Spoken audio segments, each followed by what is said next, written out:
Welcome to Visionaries Global Media, your number one source for podcasting entertainment. Visionaries Global Media, envisioning excellence on a global scale. This is Banned from Ringside. Tonight on the Banned from Ringside podcast, we get Jay Bell's post-WrestleMania thoughts. I know you guys were looking for it last week. Wheeler Yuta joins the Blackpool Combat Club. Cody and Seth are going to get their rematch. We have New Japan Hyper Battle results, that and a whole bunch more tonight on the Banned from Ringside podcast.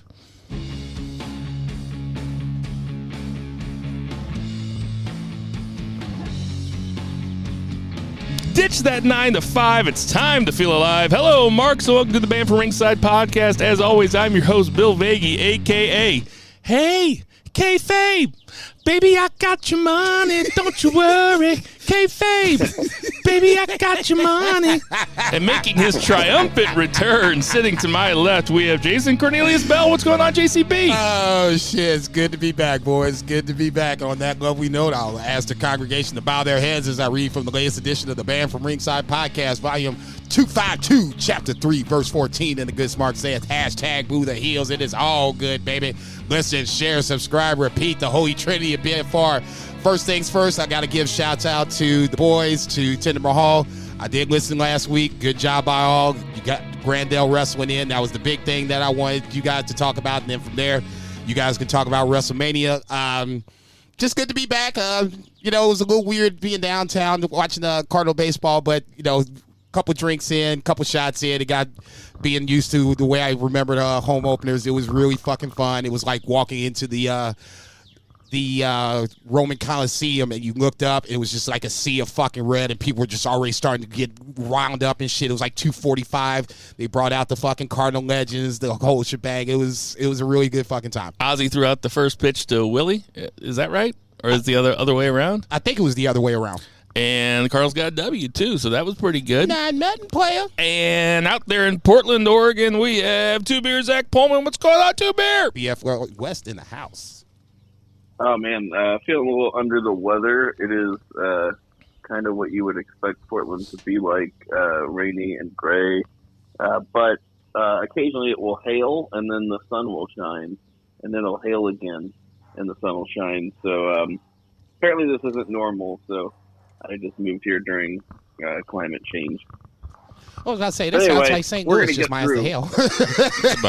Yeah, exactly. We're going to get through this podcast, even though half my household is sick and I'm coming down. So it's, but yeah, we're going to make it happen. That is the true professional that he is. We're coming at you from my back deck in St. Charles, Missouri. It is sunny.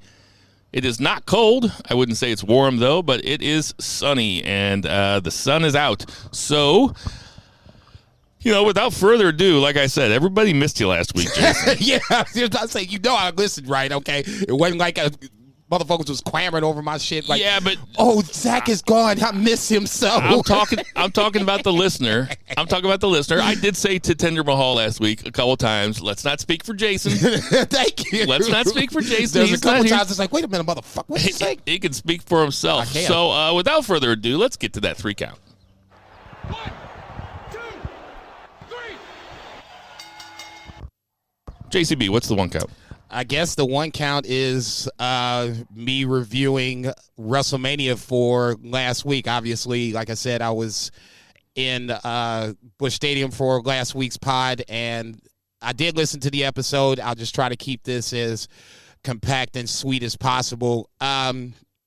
The 2 nights of WrestleMania, I thought ultimately were good. It wasn't like I was pissed off about watching both nights. I thought night 1 was clearly superior than the second night, and we'll delve into that in a little bit.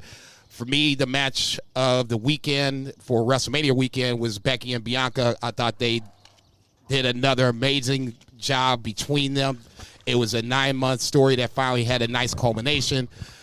I was obviously wrong about Becky winning, but for me, it was a coin flip. It didn't matter one way or the other. I think the right woman went over, and they told an amazing story on the way. Cody returning, obviously, is probably the second biggest takeaway for me for WrestleMania weekend. I had said that they needed to make him feel like a star in every humanly way possible, and His WrestleMania entrance was nothing short but star-making. He came back with his old music, his Homelander gear. If you ask me, Cody Rhodes wins.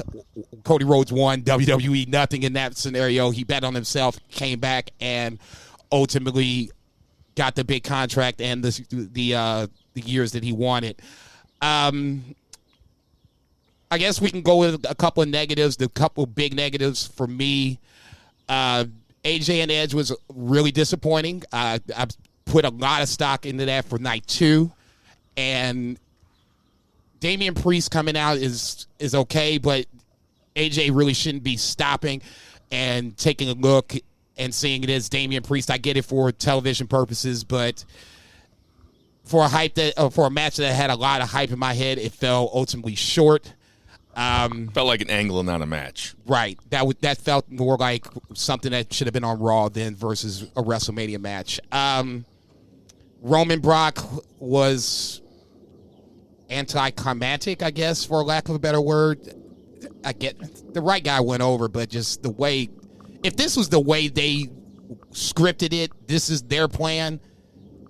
I just don't like the execution.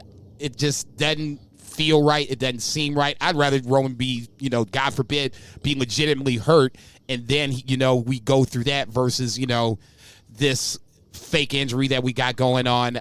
So you hope that a guy that beat cancer, left for a while, came back, and now he's on top of the company, you would have rather him been shoot hurt than the way that it went down. It would have felt more legit for everything they put into that. You heard it here first, everybody. Jay Bell hopes that Roman Reigns relapses. Man, look, you're not saying as many people as you wish death on.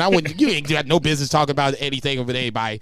I guess the two controversial parts with this, where I'd have to disagree with my esteemed panel, is obviously the celebrity matches.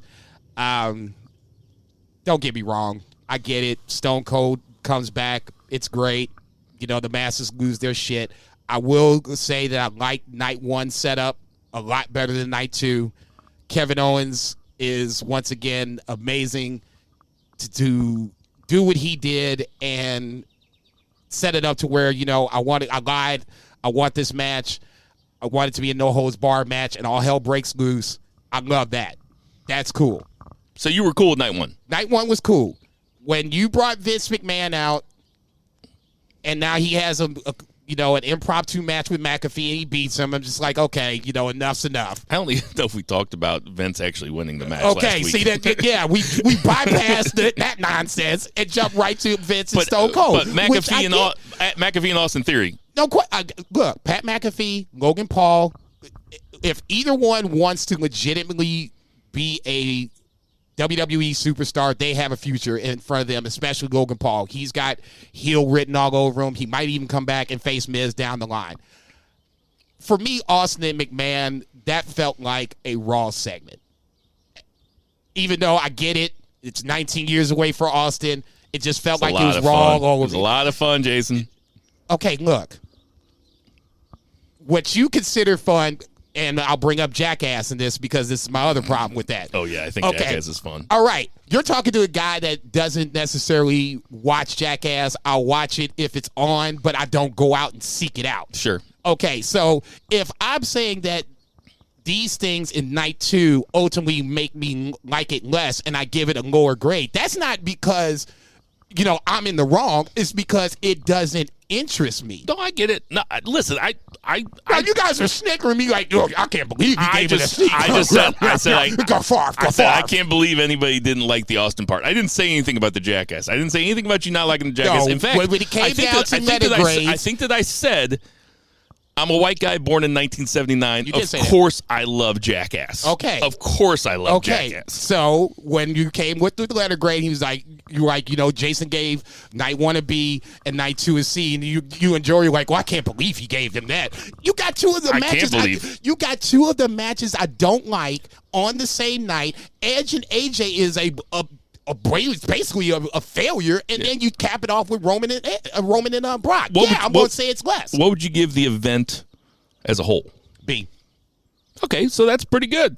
It was way better than I anticipated. Night one was way better because I thought night one legitimately ruled. Yeah, for sure. There was very few times where I was just like, okay, this sucks. Okay, this sucks. Charlotte and Ronda was what it was. I just don't think they have good chemistry together. They need to get them apart. Ronda kind of sucks. They also had they were in a tough spot of following Cody Seth, which was a classic. Which followed Bianca and Becky Lynch. So, Yes. I mean, in that scenario, they probably should have just moved that to a night 2 or whatever and just kind of separated, but neither here nor there. Ultimately, I liked WrestleMania. I agree with you guys. It's the first WrestleMania that I've legitimately liked in a long, long time. Probably 3 or 4 years of WrestleMania. Yeah. This is the best 2-night WrestleMania they've had so far. Easily. At that point, like I said, I don't really have too much more to disagree with you about or add on to it. It was better than I anticipated. It just lacked in certain spots. Roman and Brock, obviously. AJ and Edge. The Street Profits, that triple threat match was really good. And you were talking major shit on it before the actual event itself. So, I mean, it kind of just takes it. It's sometimes we just have to step back and just let things unfold. I'm guilty of that myself. So in that scenario, I got to give WWE credit. When it was time for them to step up, especially with Cody, they stepped it up. A little disappointed on other things. But outside of that, man, like I said, I don't feel like it was a waste of 2 nights. Now, I'm going to ask you one more thing, and I want to ask Zach's feedback on this, too. I'll ask you first because you haven't. But with a little bit of hindsight, so we're almost 2 weeks out. Looking back on it, what did you think about Logan Paul doing the 3 Amigos into the frog splash on the Mysterios? That's when I looked around. I was like, God damn, he can do this shit. He's a legitimately good athlete. But now I think he gets the psychology of wrestling. If I mock Eddie Guerrero in front of a pro Eddie Guerrero crowd, that's going to get a reaction. I mean, in front of his son. Dominic. Dude, it was good. Yeah, you ain't shit. It was literally like rubbing the nose in people's faces of the shit, and he gets it. I think the fact that he's already a disliked person outside of WWE is something that was already natural to him. They maybe told him to do this or another thing, and it looked natural. He was one of the better heels of the 2 nights. Zach, with about 2 weeks, I mean, looking back on it, because that's the one moment when I'm like, God damn, that is a heat-seeking missile, dude. To have Logan Paul do the 3 Amigos into the frog splash. I was like, uh-oh. Zach, any thoughts about it? Yeah, I mean, I was marking out when he started doing the 3 Amigos, and he did them so well. And then he gets to the top rope, and he does that chest shimmy, and I just stood up off the couch and said, "Excuse me." All right, Jason, any final thoughts on WrestleMania 38? Yeah, that's 38. No, like I said, good show. It was really just way better than I anticipated. I'm glad to have Cody back, and I'm ready to see what happens from this point moving forward. All right, now on the current shit, let's get to that 2 count. 1, 2, 3. All right, 2 beer, what's the 2 count? 2 count, we got some AEW stuff. First of all, AEW news. Replays of Dynamite and Rampage are now streaming on New Japan World, so some added value to New Japan World, which is pretty dope. Wow, Yeah. I didn't know that. Yeah, I think he announced that either late last week or it was the front part of this week. Tony It was last week. Tony Yeah, Khan it was did? last week on Busted Over Radio. And I just turned on New Japan World to put, because I haven't had a chance to watch Hyper Battle yet, and I put it on, and they're on there right now. So yeah, that's pretty cool. And so we can talk about Rampage as it relates to Dynamite just for the sake of brevity. We can reference it. But CM Punk tweeted out, mentioned a bunch of dudes and said, anybody want to fight on Twitter? And it was Penta Oscuro who took him up on that challenge. So they had a fun opener in the middle that was a little wonky. I think I like started doing some lucha stuff, like he did like that Arabian moonsault into the arm drag. I was like, oh, it's like Punk wants to do lucha here with Penta, and then I think he went for the Frankensteiner off the top because he did it like a couple minutes later, but like he slipped, and then he was like selling his knee, and then they like talked a whole bunch, and then they did like a corner spot where they talked some more, and like Pinto whipped him, and then he just fell down. And I was like, is he actually hurt? Or like, what? I was like, is this match I thought he was falling actually apart? hurt. I did too. I was just really kind of dumbfounded, because then he was like fine, and I just think I don't know, we're on different pages, the language barrier, I have no idea. But aside from that, it was a super fun opener, and CM Punk gets the win, taps him out with the old no, he did the go to sleep, and then Anaconda Vice, yeah. I was into this match. My first thought was, why aren't they saving this match for something down the line that could count for something? But I'm also, then I kind of checked myself, and I was like, AEW is so good at putting on matches that you want to watch on a week-to-week basis, and you never know how long you're going to have these guys. You never know when something's going to happen to Penta, like happened to Phoenix, or when Punk could have hurt his knee, and then you never would have seen those two guys face each other ever again. So I'm fine with it going on without a story, really. I mean, it was 13 minutes. If they feel like coming back to it at some point, they could. They left some things on the table that could end up making the match better. It seems like CM Punk opens up Dynamite a lot. I agree. To me, I think the story was to build CM Punk as the legitimate number one contender. There was not ever a number one contenders match, but now he's facing guys in that top 5 range. Penta, obviously, from last night. I didn't know this was 13 minutes. It felt like 20. I mean, and that's not a bad thing. I just thought that this match really engrossed me in. The crowd was hot off the bat. Man, the crowd, like, Jesus Christ. Crowd was hot the whole time. Yeah, for sure. I was going to say, this is, I think, arguably one of the best AEW crowds I've seen since Dynamite has started. But the crowd was into it, which I think got the guys into it. Minus they were in New Orleans? Yeah, minus the wonky spot, like Two Beer said, in the middle. I thought this was a really good match. And like I said, for me, the takeaway is this is just building up Punk for, tomorrow night's Texas Death Match. Or no, I'm sorry. The winner of that will obviously get Punk, and that's building up for that match, whenever that is. For sure. What was next, Zach? We had a video package, Chris Jericho and Jericho Appreciation Society showing up in a private jet, as one does when one is a sports entertainer.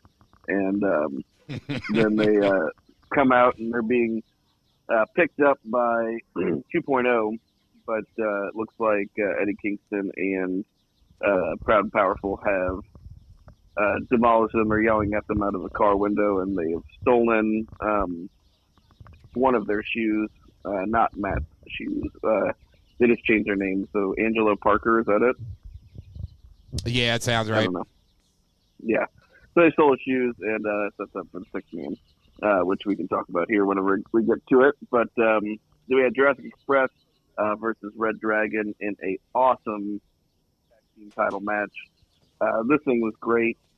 Really, they were bumping all over for Jungle Boy and Luchasaurus, making them both look strong, which is cool because they retained. So, making the champs look good. And really, I feel like the unsung hero of this match was Bobby Fish. He was just always in the right place at the right time. There was one dive where Jungle Boy just launched himself out, and there was like nobody there, and like Bobby Fish like let me step in here. Yeah. And I was just like, oh my God, what an absolute pro. Just super cool. So this was a really fun match. And then, they were all over the place. Lots of classic Red Dragon heel shenanigans. They're really good about undercutting people and snagging the guy off the ropes before the hot tag. But there was 2 hot tags in this. Like Jungle Boy got a hot tag and Luchasaurus got a hot tag. And, ended up being they did their big finisher. I'm just terrible about remembering finisher names right now. It's that suplex powerbomb thing. I don't know if they even have a name for it. Thoracic Express? Oh, yeah, that's it. God, how could I not remember that? But yeah, I think kind of the story no here, besides the loss, for them was FTR coming out whenever they went back up the ramp, but they made a big deal about FTR being the double crown champions, the ROH and AAA tag champs. So even though I kind of expected Red Dragon to take the titles here, because it would have been cool, because they're a great team, I really think that they're about to put them on FTR and have like this big triple crown thing, because FTR is just having the month of their career right now. So I think they cap it off with a title win. What do you guys think? Jason made a face when you said that you thought that Red Dragon was going to take the belts. I did too. Jason, why'd you make that face? Red Dragon doesn't feel like that team, to be honest. I mean, don't get me wrong, they're a great team, but I just didn't feel like this was the spot. You know what I'm saying? It just didn't feel like there was enough of a build, enough of a big match feel. I mean, don't get me wrong, they built to the match, but it just didn't feel like this was the time to pull the trigger. It was just my opinion. And don't get me wrong. What you think of the match? I thought the match was great. Okay. Bobby Fish, when healthy, is a great Bobby Fish, and I tweeted that last night. And I thought, I'm not saying he was the MVP of the match, but there was a lot of the Avalanche Falcon Arrow off the top is one of my favorite moves. Mean, that was badass. And he landed, and I was just like, oh shit, okay, now we're talking. He's not young either. No, and that's why I think makes such a big difference, is because like he might be older than me.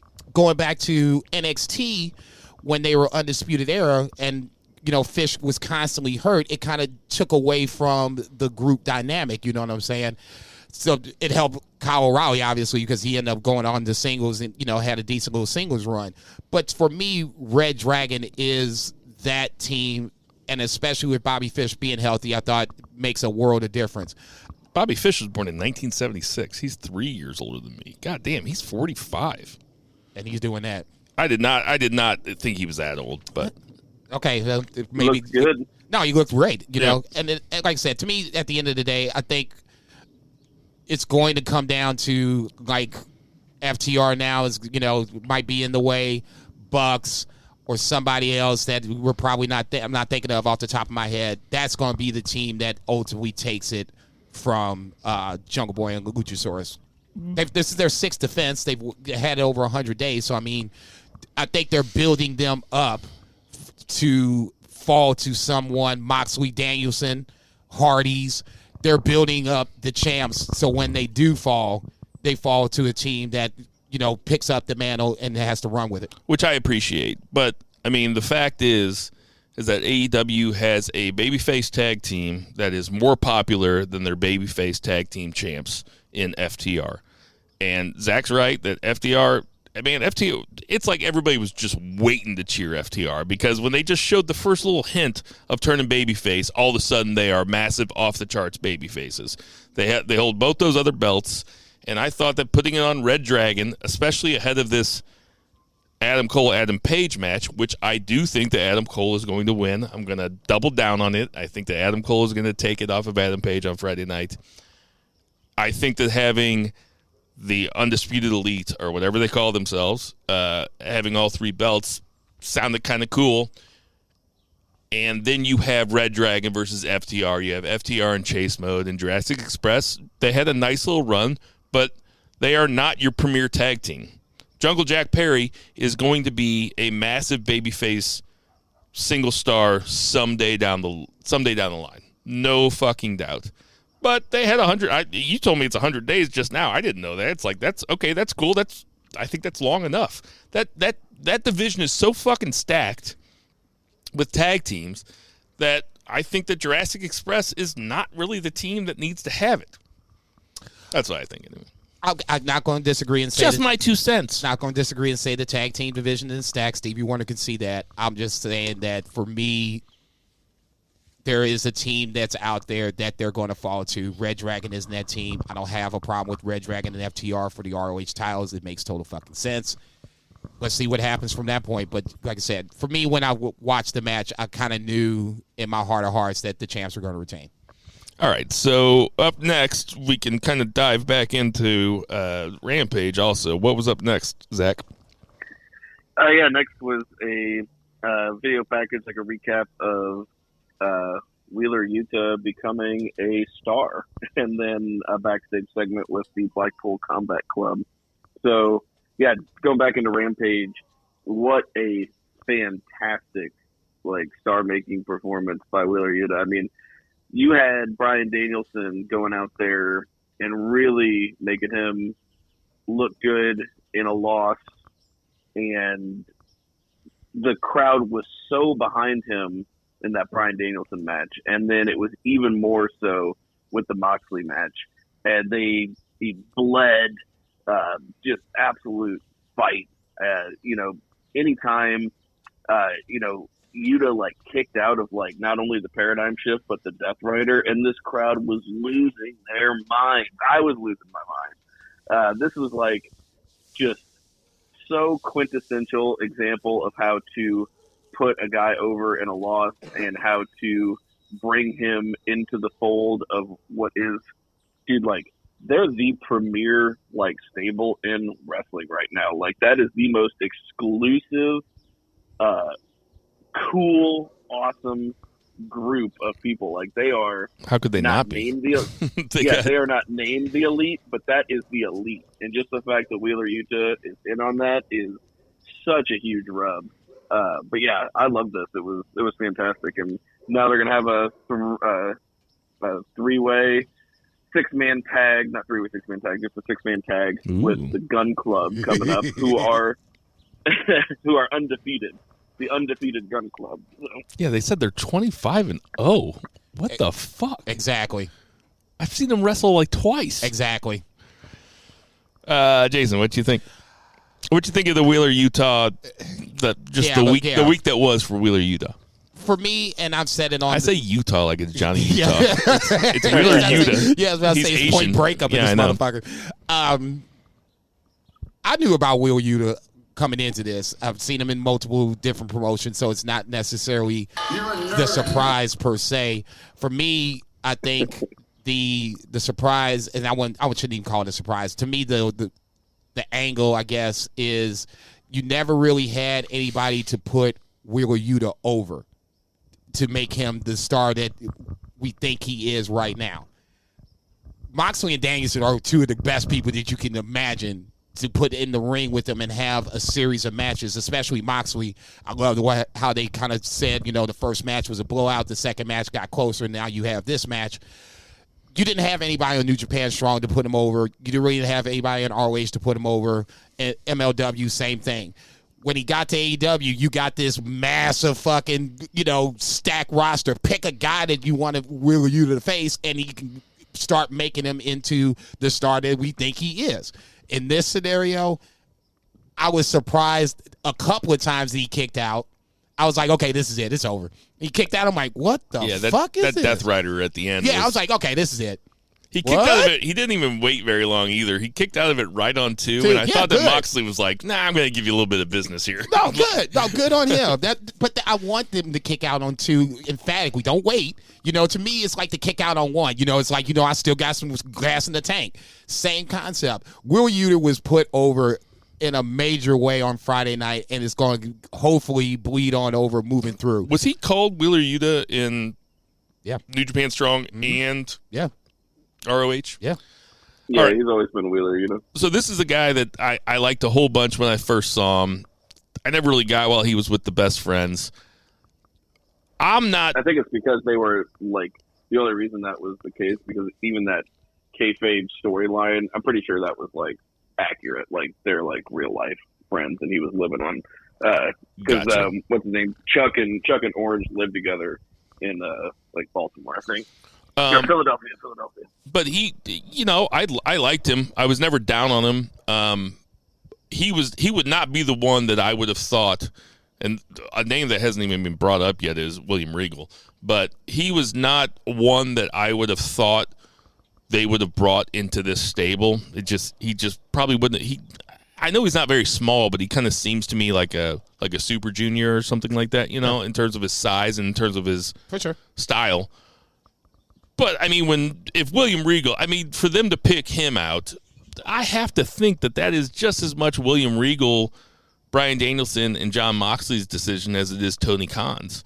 I'm sure when William Regal came in, Tony Khan kind of deferred to him and said, who else do you want? And William Regal probably looked at the roster and said, I want Wheeler Yuta, which I think is pretty cool. So that's good enough of endorsement for me, because it doesn't seem like he's being shoved down our throats. It seems like I think I looked him up. I think he was born in 97 or something. He's a super young guy that's obviously got a lot of upside, and I mean, as long as he doesn't fuck it up, he's pretty much a made man from here on out. It's the same thing with FTR. You were talking about the segment beforehand. It's an organic babyface build, and I think that's what, for me personally. Although ditching your babyface brethren to go with this new faction, it's kind of heelish. Kind of heelish. Yeah, it's kind of heelish. But I feel like they're all kind of heelish. Like they are very much tweeners. The best fans friends love them so much. No, the Blackpool Combat Club. Oh yeah, Blackpool Combat Club. They're not babyface. They're not heel. They're tweener. They're true tweeners, because they're going to get cheered, and they don't do anything necessarily heelish. I'm just saying Wheeler Yuta leaving his stable to go to this other stable because they're just cooler. And he said it was about business, dog. That's what I say. Let that man be the better wrestler he can be. I ain't mad about that shit. Get your money. I just want to say that my condition that I have, where I don't know the difference between two tag team wrestlers. Right. When I was writing down who Bryan Danielson was fighting on Rampage, I fast forwarded through the beginning, and I started watching the match like kind of in the middle, and I wrote down Chuck Taylor. Oh!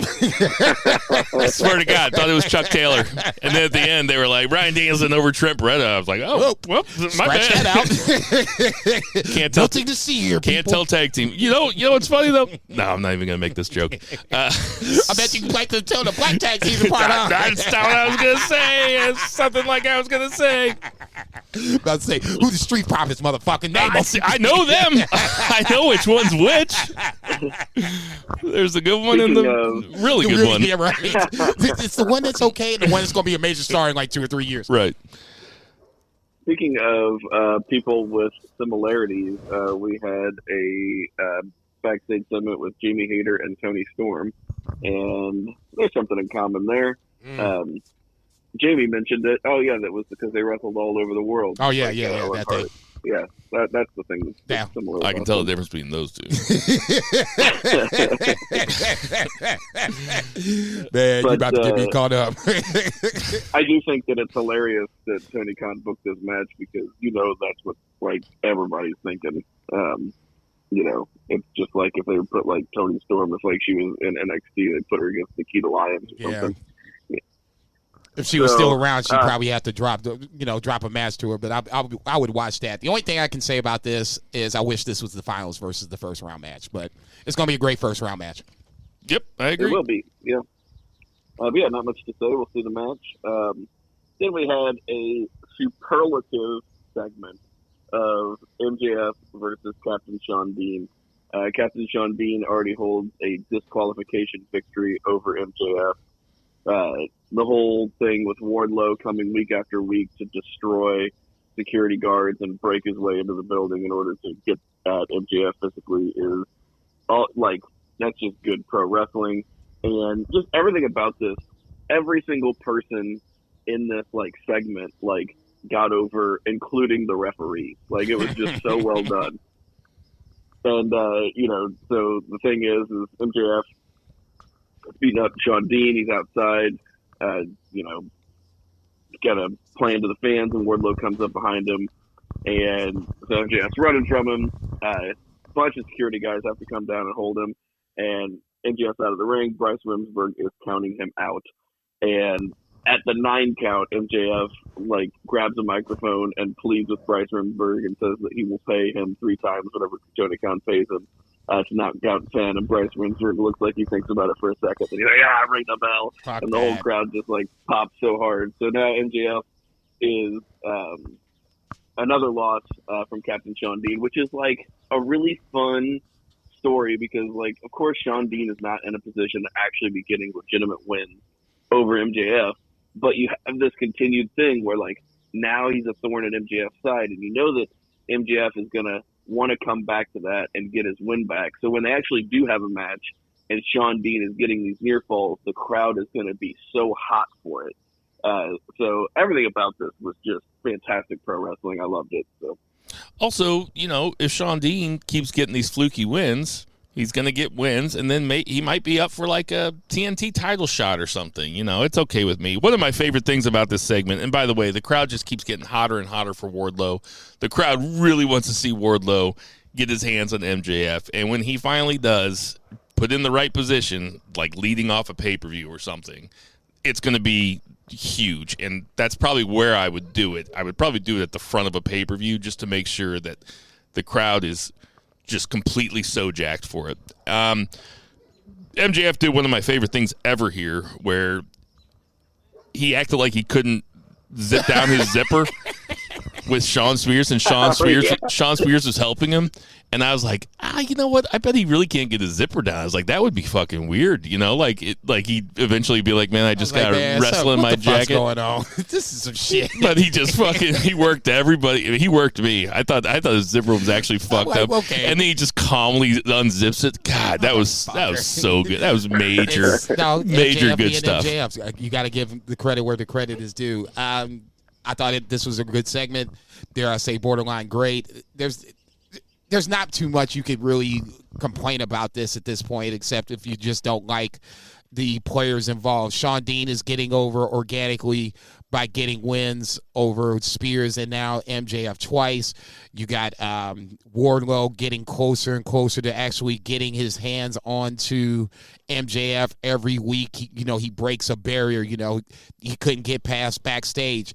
The week before he couldn't get, past the guardrail. This week he's in the over the guardrail, chasing MJF through the ring or whatever, and it's taking 20 security guys to hold Wardlow back.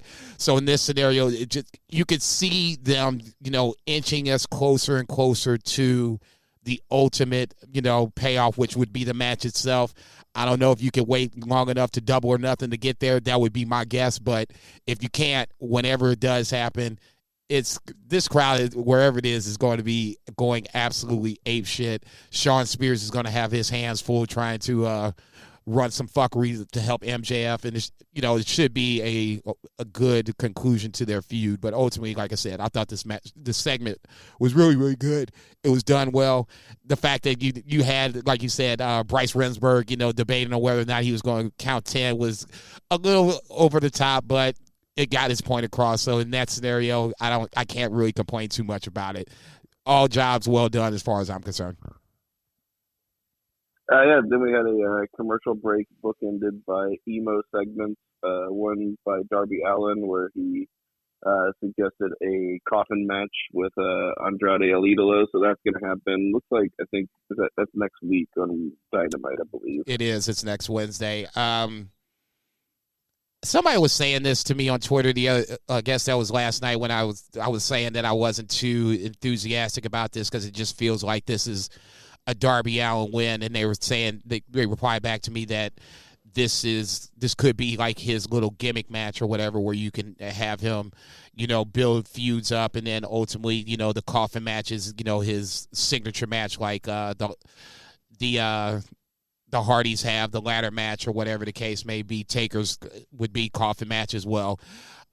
I just want to see a good match. I'm a little disappointed in the way Andrade's been used. For me personally, I at least expected him to be chasing titles, not getting paid by MJF to have one of his associates take out fill in the blank thorn inside of MJF. So that's just me. Like I said, not a huge, fan of it, but, hopefully it's two good talents, so the match should be good. Just not a big fan of the stip. You talking about the coffin match? Yes, sir. I noticed this. Might be a surprise. I tweeted about this earlier. Here's a hot take from Bill. Darby and Hook are both kind of like young guys that like kind of seem kind of down in the dumps a little bit. I think they should form a tag team and call themselves the Trenchcoat Mafia. Oh my God. What do you think about that? They're going to run around and start shooting up schools and shit. No, come on. It's almost 420. It's the anniversary of Columbine. I mean, pretty apropos timing. So. Okay, I say trench coats to me means something's underneath that motherfucker. Now, what y'all doing? I'm just saying they just both seem like moody teenagers. They're in their 20s. I don't care, man. Is Hook in his 20s? I think he's like in his early 20s, like 20. I mean, 21. Hook looks and acts like my 15-year-old nephew. Like, no shit. No shit. Yeah, but he is in his early 20s. But yeah, he looks young too. Oh, yeah, totally. I was about to say, the man doesn't even have face hair, for Christ's sake. I've been waiting to tell that joke for hours. When you came back, was like, where you at? Where you at? I got this joke. I watched Dynamite at fucking 7 o'clock in the morning today, and I was like, ooh, Trench Coat Mafia. I was like, I got a joke. Let me write that down. Can't forget that. I did. I wrote it down. All right, what was next? So yeah, the other bookend of the commercial break was Malachi Black, who said another bunch of nonsense like he does. It was pretty visceral. I think he said, "If you slit my throat and you pull the flesh apart and reach into my neck, you will find a dark abyss of razor blades." I was like, "Whoa, Like, god damn!" Let's see, that turned left. What the fuck? Yeah. So, what's up with the House of Black? I mean, are we in a holding zone? Yeah, it's just a holding pattern. I mean, there's so much. They have so much fucking talent, and they have that tag team division is so fucking stacked that what are you going to do with the House of Black? It's like they've only been kind of moonlighting in the promotion the entire time, ever since the Malachi Black had that match with Cody, pretty much. And Cody's in WWE now. They are doing that thing with Julia Hart, which I don't know if you noticed. She's got the eye patch, but it looked like the other day she had some like a little bit of black like makeup like coming down from the eye patch. So I think that's like the slowest build. It's like this thing's gonna end up being like a Crow Sting. Like it's gonna be like 1 year in the making as far as like what's going on with Julia Hart. So, Jesus Christ, man, we don't need 1 year of that shit. 6 months is probably too long. Well, I mean, Crow Sting's not gonna last very long, right? I mean, he's not gonna. So it's just a phase. He'll grow out of it. He's not. I mean, the Crow came out in what, 1994? He's not still going to be wearing Crow makeup 28 years later, is he? I mean, that would be ridiculous. It's just a phase, honey. It's just a phase. Imagine like a 63-year-old man in Crow makeup. I mean, like it's just stupid. I mean, who would ever buy that? Jumping through tables, like there's no way he's selling it. Could you imagine a guy in Crow makeup jumping off of a balcony just because? No. Why not? No, I mean. Just not even wrestler. Just imagine some guy named Steve. But I'd say your brother-in-law might be doing some silly shit like that. So let's not sit up here. I would love to talk him into it. Right? But I'd say, hey, Steve, guess what? We got talking to you, Steve. Right? We got this balcony over here. Shut up. What was next, Zach? Next, we had the 6-man tag, Kingston, Ortiz, Santana, and the Jericho Appreciation Society. So those dudes being Jericho, Dino Garcia, and Jake Hager, so not 2.0. But this was a fun match as far as like just beat down brawls go. Really surprised that they even did a lot of tagging and stuff just because of the nature of this. But essentially, the baby faces get screwed. Jericho ends up hitting Kingston with the bat, and I think it was Hager it was Garcia ends up pinning Eddie Kingston. So that was interesting. And then there's a big post-match beatdown. And, that's that. I don't know what this leads to. I guess I can't imagine it's over. I guess I just want to take the temperature of the pod right now. Where are we at on the Jericho Appreciation Society? Anybody? I'm gonna wait and see. I am generally warm on it, but I'm not like hot on them, but I am generally warm. I just got to see, what happens and what they do. The segments are fun. The matches are good. Talented guys. So I just need to see like what kind of overall like value it adds to like Garcia and like 2.0 for the most part, because it does add value to the show. I do enjoy the segments. So even with a stacked card, they're usually still fun segments. Yeah, and Jericho should be on TV. The way that I think about it is that, follow me if you will, through this metaphor, okay? So it's like on one side of the shore is anonymity, and on the other side of the shore is being over. So Jake Hager and Jericho mostly, but Jake Hager was in the front of the canoe and Jericho was in the back. He was doing most of the steering, and he's like, hey, Guevara, LAX. He's like, hop in the canoe. I'm going to take you from this side of the river to the other side. We're going to get you over. And then they went and got him over, right, as much as they could. And then they came back in the canoe, and they were like, hey, 2.0, Daniel Garcia, hop back in the canoe. And now they're doing the same thing because it's still 5 guys. It's still Jericho and Hager, and they come out to the same music. They should call them Inner Circle 2.0. Yeah, I mean, that's a very apt metaphor. I like it. Thank you. I knew the English major would get it. They are the Inner Circle 2.0. I will give you that. It's 5 guys. I'll give you that part of the metaphor. The only part of the metaphor that I will not give you, and you know where I'm going with this, is Santana and Ortiz are not over. They are not. I refuse to sit here and let you say that and me not say anything at all. That first boat had a hole in it, and Sammy Guevara swam over the shore and got there, and Santana and Ortiz are still in the middle of that water. And I don't care what you can roll your eyes and be like, all you want to.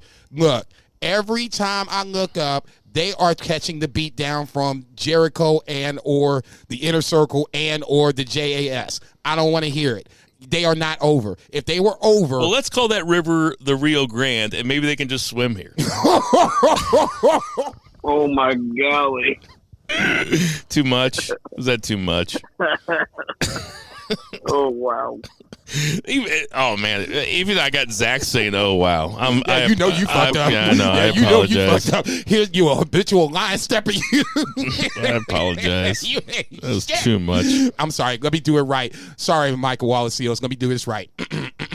You ain't shit. That was wrong. Foul as fuck. But that doesn't take away from my point. Santana Ortiz are not over. And not even but close. I think I don't know about that, because if Santana Ortiz were in a tag title match tomorrow, nobody would blink an eye. They'd be like, "Oh, you need to blink an eye."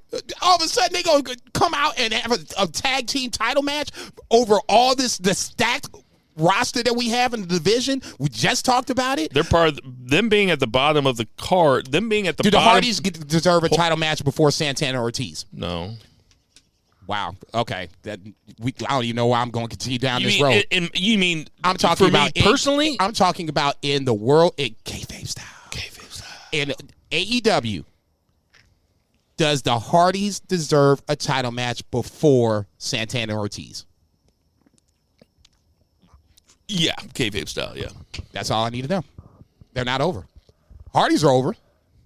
The Hardys are one of the greatest tag teams of all time. I'm They're not one of the most disagreeing famous with that. tag teams of all time. Look, when Santana the Hardys are over. Oh, you think so, Santana Doctor? Ortiz came over, we were all excited about it. This is going to be a great ad. This is going to be a great ad. Outside of the fact of them losing to the Bucks and losing to Best Friends in a backyard brawl that ends up being, fucking Trent's mom is one of the biggest stars of that. We hardly even remember about Santana Ortiz. That's the 2 things you can remember about them. Outside of that, it's been fucking, they're running around on fucking the Jacksonville Jaguars fucking stadium. Ortiz is taking some weird ass bumps he ain't got no business taking. That is not what we brought them here for. They are a premier tag team, and you are not using them correctly. Period. I mean, those matches that you mentioned, like, those are very memorable, and like, they were like fantastic. Like, that street fight was fantastic. The Stadium Stampede was fantastic, and I almost think you're selling them short by saying they're not over, because they're over. They are not over. They're over with the fans. Okay, everybody that's likes what being over is. That's all that being over is being over with the fans. Who are they not over? You mean they're not over like they're not being used properly? They're not being used properly. That's a booking problem. That's not an over problem. Okay, well then the booking sucks. Rusev Day was over. Rusev Day was over. But it was booked terribly. Fair. Same concept. Thank you. So do you want to apologize for yelling at me? No. All right. Okay, you guys were playing too nice last week. I came back with some fucking Venom shit. Fuck all that. I mean, your WrestleMania takes were terrible then. Oh, I know you. Oh, look. Really? Of all people, you were over here taking a nice little dump on the Street Profits the week before we did predictions. This is going to be horrible. Can't believe they're going to do this. And then the week after, you're like, oh, yeah, that match was really great. Oh, yeah. I've been wrong before, dude. Okay, I make a living off of being wrong, dude. So let's not sit over here and throw shade over me for me having bad WrestleMania takes. He without sin and all that other good shit. Bro, I got bad takes. Real Real bad takes. Okay. Welcome to my world, dude. Look, don't mean I got to sit over here. Yeah, but you can't make fun of me for having bad takes. That's all I have. Look, I can make fun of you for having bad takes because you intentionally do that shit sometimes. Other times you just say it and it's on your heart. Other times you just say that shit to make you never answered my question. Where are you at on the Jericho Appreciation Society? They're okay. I want them to move away from Santana and Ortiz. Beat somebody else up. The fact that you're going to you need to get Daniel Garcia over, I can appreciate that. You want to get 2.0 over, I can appreciate that. Just do it on somebody else's dime. Okay, Please. What's next, Zach? Get them off me. We had MJF backstage. Basically, he had Mark Sterling read the contract saying that he can book Wardlow in matches, so he's booking him against the Butcher. And when did Smart Mark Sterling start managing MJF? Like, it's not that. He's just like his lawyer. He's been his lawyer for a while. When Moxley tricked MJF in their feud, Mark Sterling was MJF's lawyer. Because when he showed up, I was like, "What the fuck is he doing there?" Tony Nese when he showed up with Rampage, Tony Nese, right? Yeah, that's the one. I was like, "What?" That's cool. I like the idea of Smart Mark Sterling having a stable of people that aren't associated with each other. Yeah. I think that's cool. That's what a lawyer is supposed to. You're gonna have a bunch of motherfuckers that ain't got shit to do with anything in common, but he's the central piece on that. I have no problem with that. But Mark Sterling hasn't really. He was there when the Moxley mishap happened, when it was the contract, and I can't remember the specifics. And then he went away, came back with Jade. We've seen him with Jade for a little bit. And then in bits and pieces, as this Wardlow angle has kind of progressed, you've seen more and more of Mark Sterling. Okay. Yeah, Mark Sterling's like Jeff Green and MJF, Larry David, and Jim Cargill's Captain Griffin. So. I like that. That was really good. You said That's and good. I didn't say MJF, Larry David because they're both Jewish. It just worked with the metaphor. So.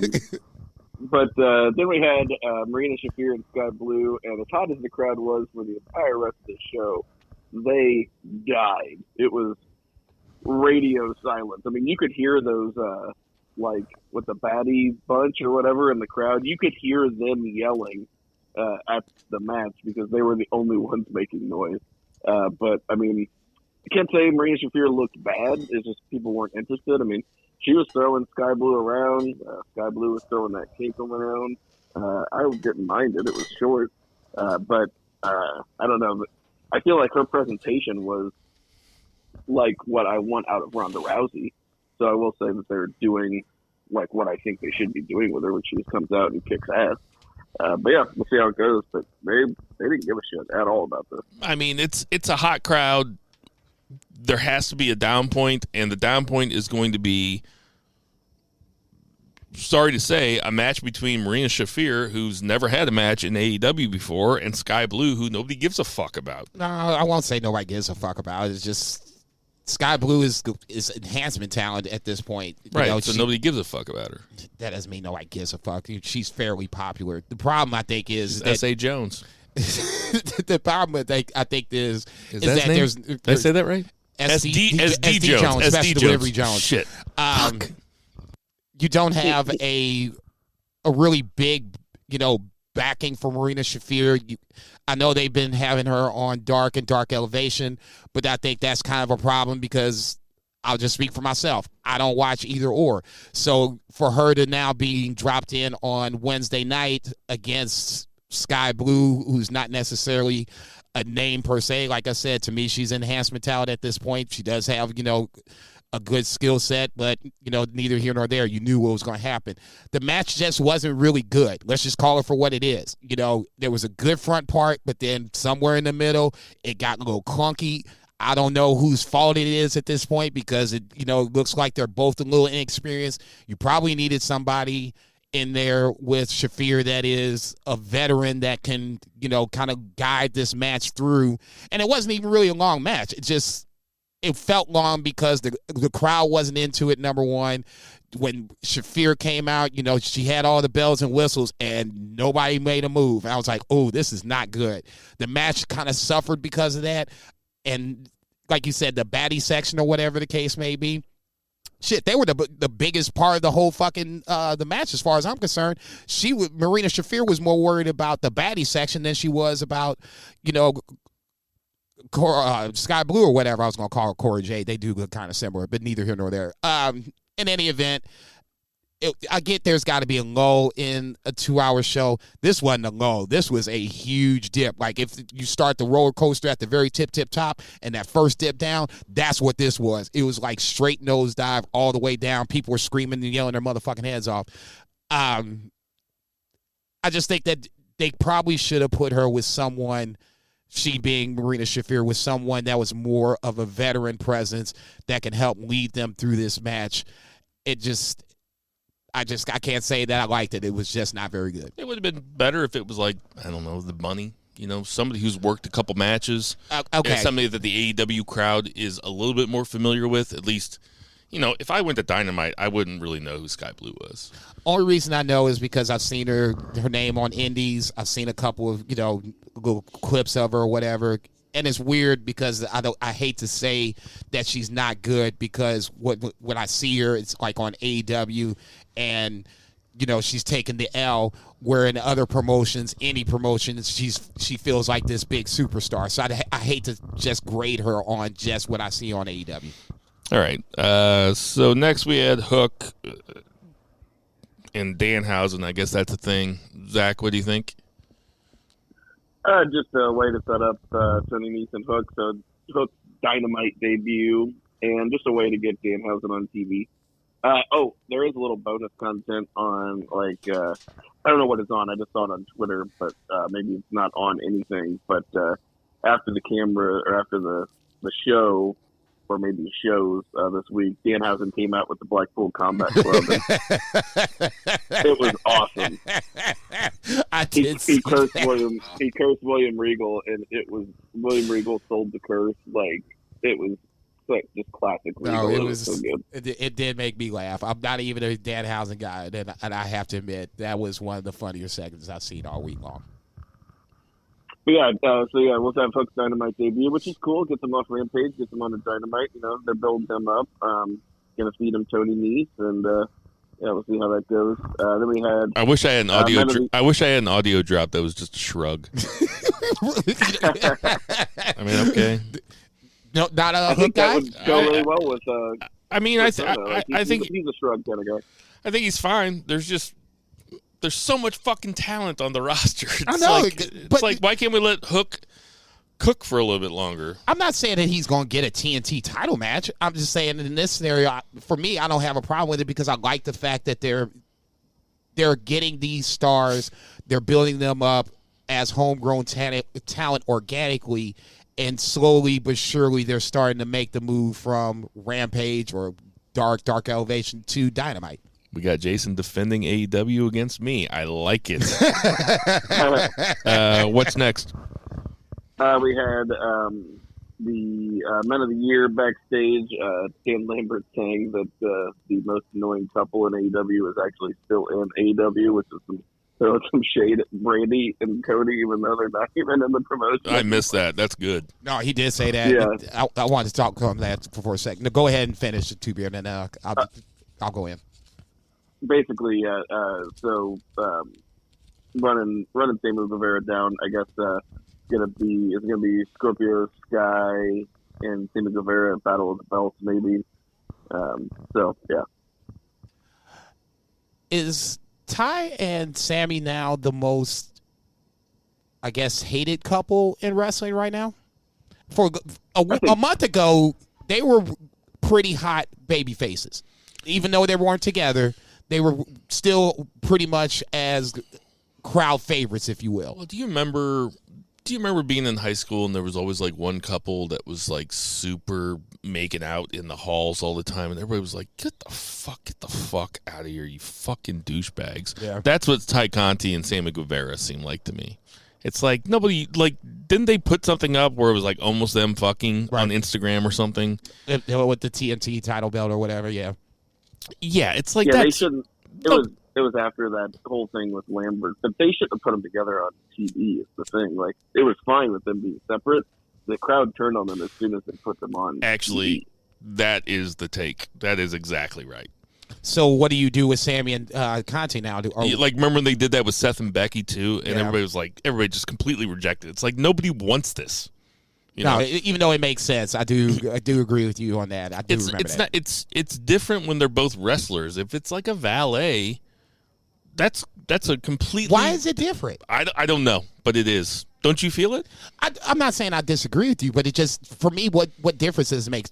If Randy Savage and Elizabeth want to be an off-screen couple, what's the difference between them being an off-screen couple and Guevara and Ty Conti doing the same thing? No, I'm saying if the valet and the wrestler are together in real life, yeah, that's what I'm saying. But they're a valet and wrestler on screen, they can still be baby faces.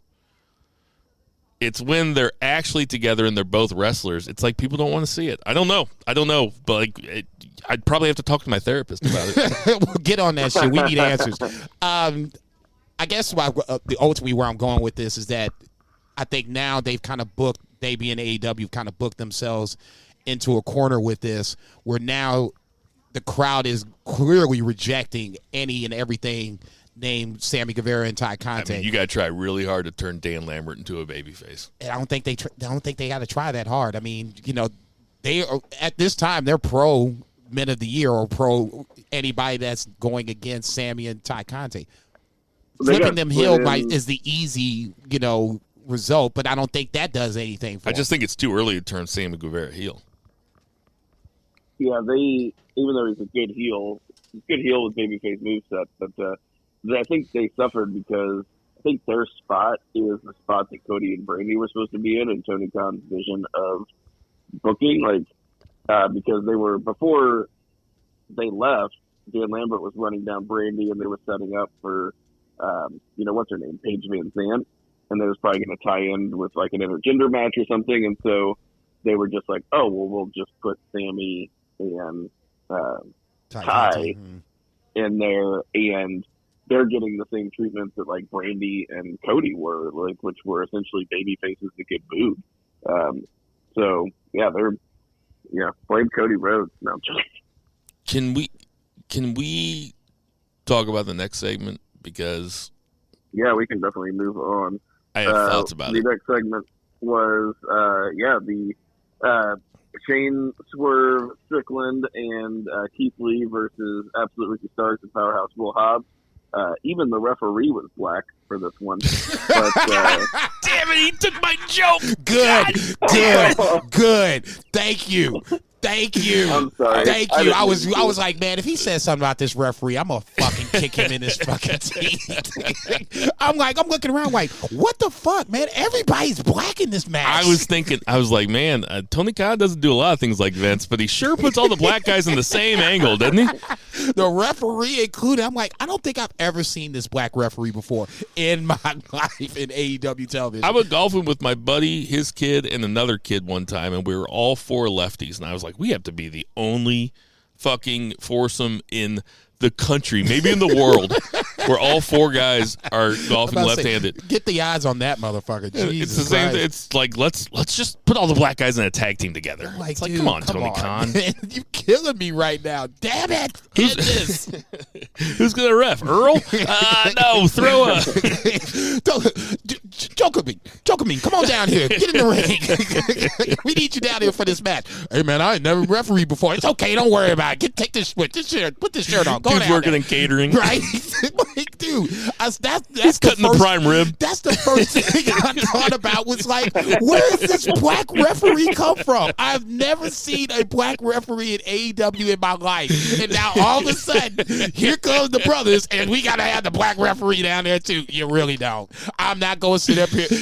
You made it more obvious because when he put him down there, I'm like, what the fuck is this? If it was a white referee, I would have never blinked. It's possible he thought the opposite. He's like, oh man, the white referee will stand out. No, wouldn't have thought about it, dude. Nope, I would have even You miscalculated, Khan. I would have even blinked. If you'd have brought Bryce Rensburg down there, I'm like, all right, that's cool, man. Start this matchup. Let's get this shit going. As soon as I saw that black ref, I'm like, who the fuck is this guy? There's somebody in the ring. Somebody in the ring. Get him. But the match was great. The match was fucking fire. It was good. And it was good. Speaking I hate of, to even admit speaking of guys who could be baby faces or should be baby faces, man, I know that Ricky Starks is from New Orleans, and that's why he was getting that baby face pop. But man, that crowd was on fire for Ricky Starks and Powerhouse Hobbs, and both those guys could be baby faces. I think Swerve is a natural heel, right? He just doesn't strike me as a baby face. I've he's seen really him do both. over when he's a baby face. Yeah, I've seen him do both, and he's really over when he is a baby face. I was getting ready Maybe to it's say because I only knew him from NXT and Hit Row, and I thought Hit Row was really good as a bunch of heels, and then they kind of turned babyface, but it wasn't this. I don't know. I'll just say it was a fun match, though. It was a fun match. The moonsault off of Keith Lee by Swerve was like, I don't understand how you even think of some shit like this, but neither here nor there. To break up the. Yeah, when they were on the outside or whatever, I'm like, what the fuck is this? No, he broke up a pin with a moonsault too, right? Towards the end, yeah. And JR goes, well, that's an interesting way to break up a count. The match was really good. I don't want them to be these four guys stuck in teams, because really they're all individually better off on their own versus being in a team. And totally agree. And like we've said, that division is so loaded. I get that it's all part of the angle, but I want to kind of move ahead from this angle and start getting these guys back onto singles matches. The match was really good. For Keith Lee and Swerve to have that good of chemistry and not really being a quote-unquote tag team was the biggest surprise to me. We kind of cut Zach off when he stole my joke. Zach, what did you think about the match? Maybe I stole his joke. I love it. No, I'm not saying he stole yours. I love the match, and as much as I agree, it's like I don't want these guys like quote unquote stuck in teams. I think they make really good teams.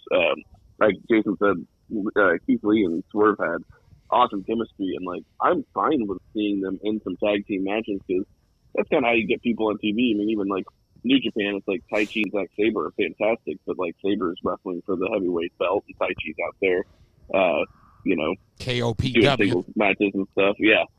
So, you don't necessarily have to be pigeonholed, but it is cool to have them as a team. I think it's a good pairing.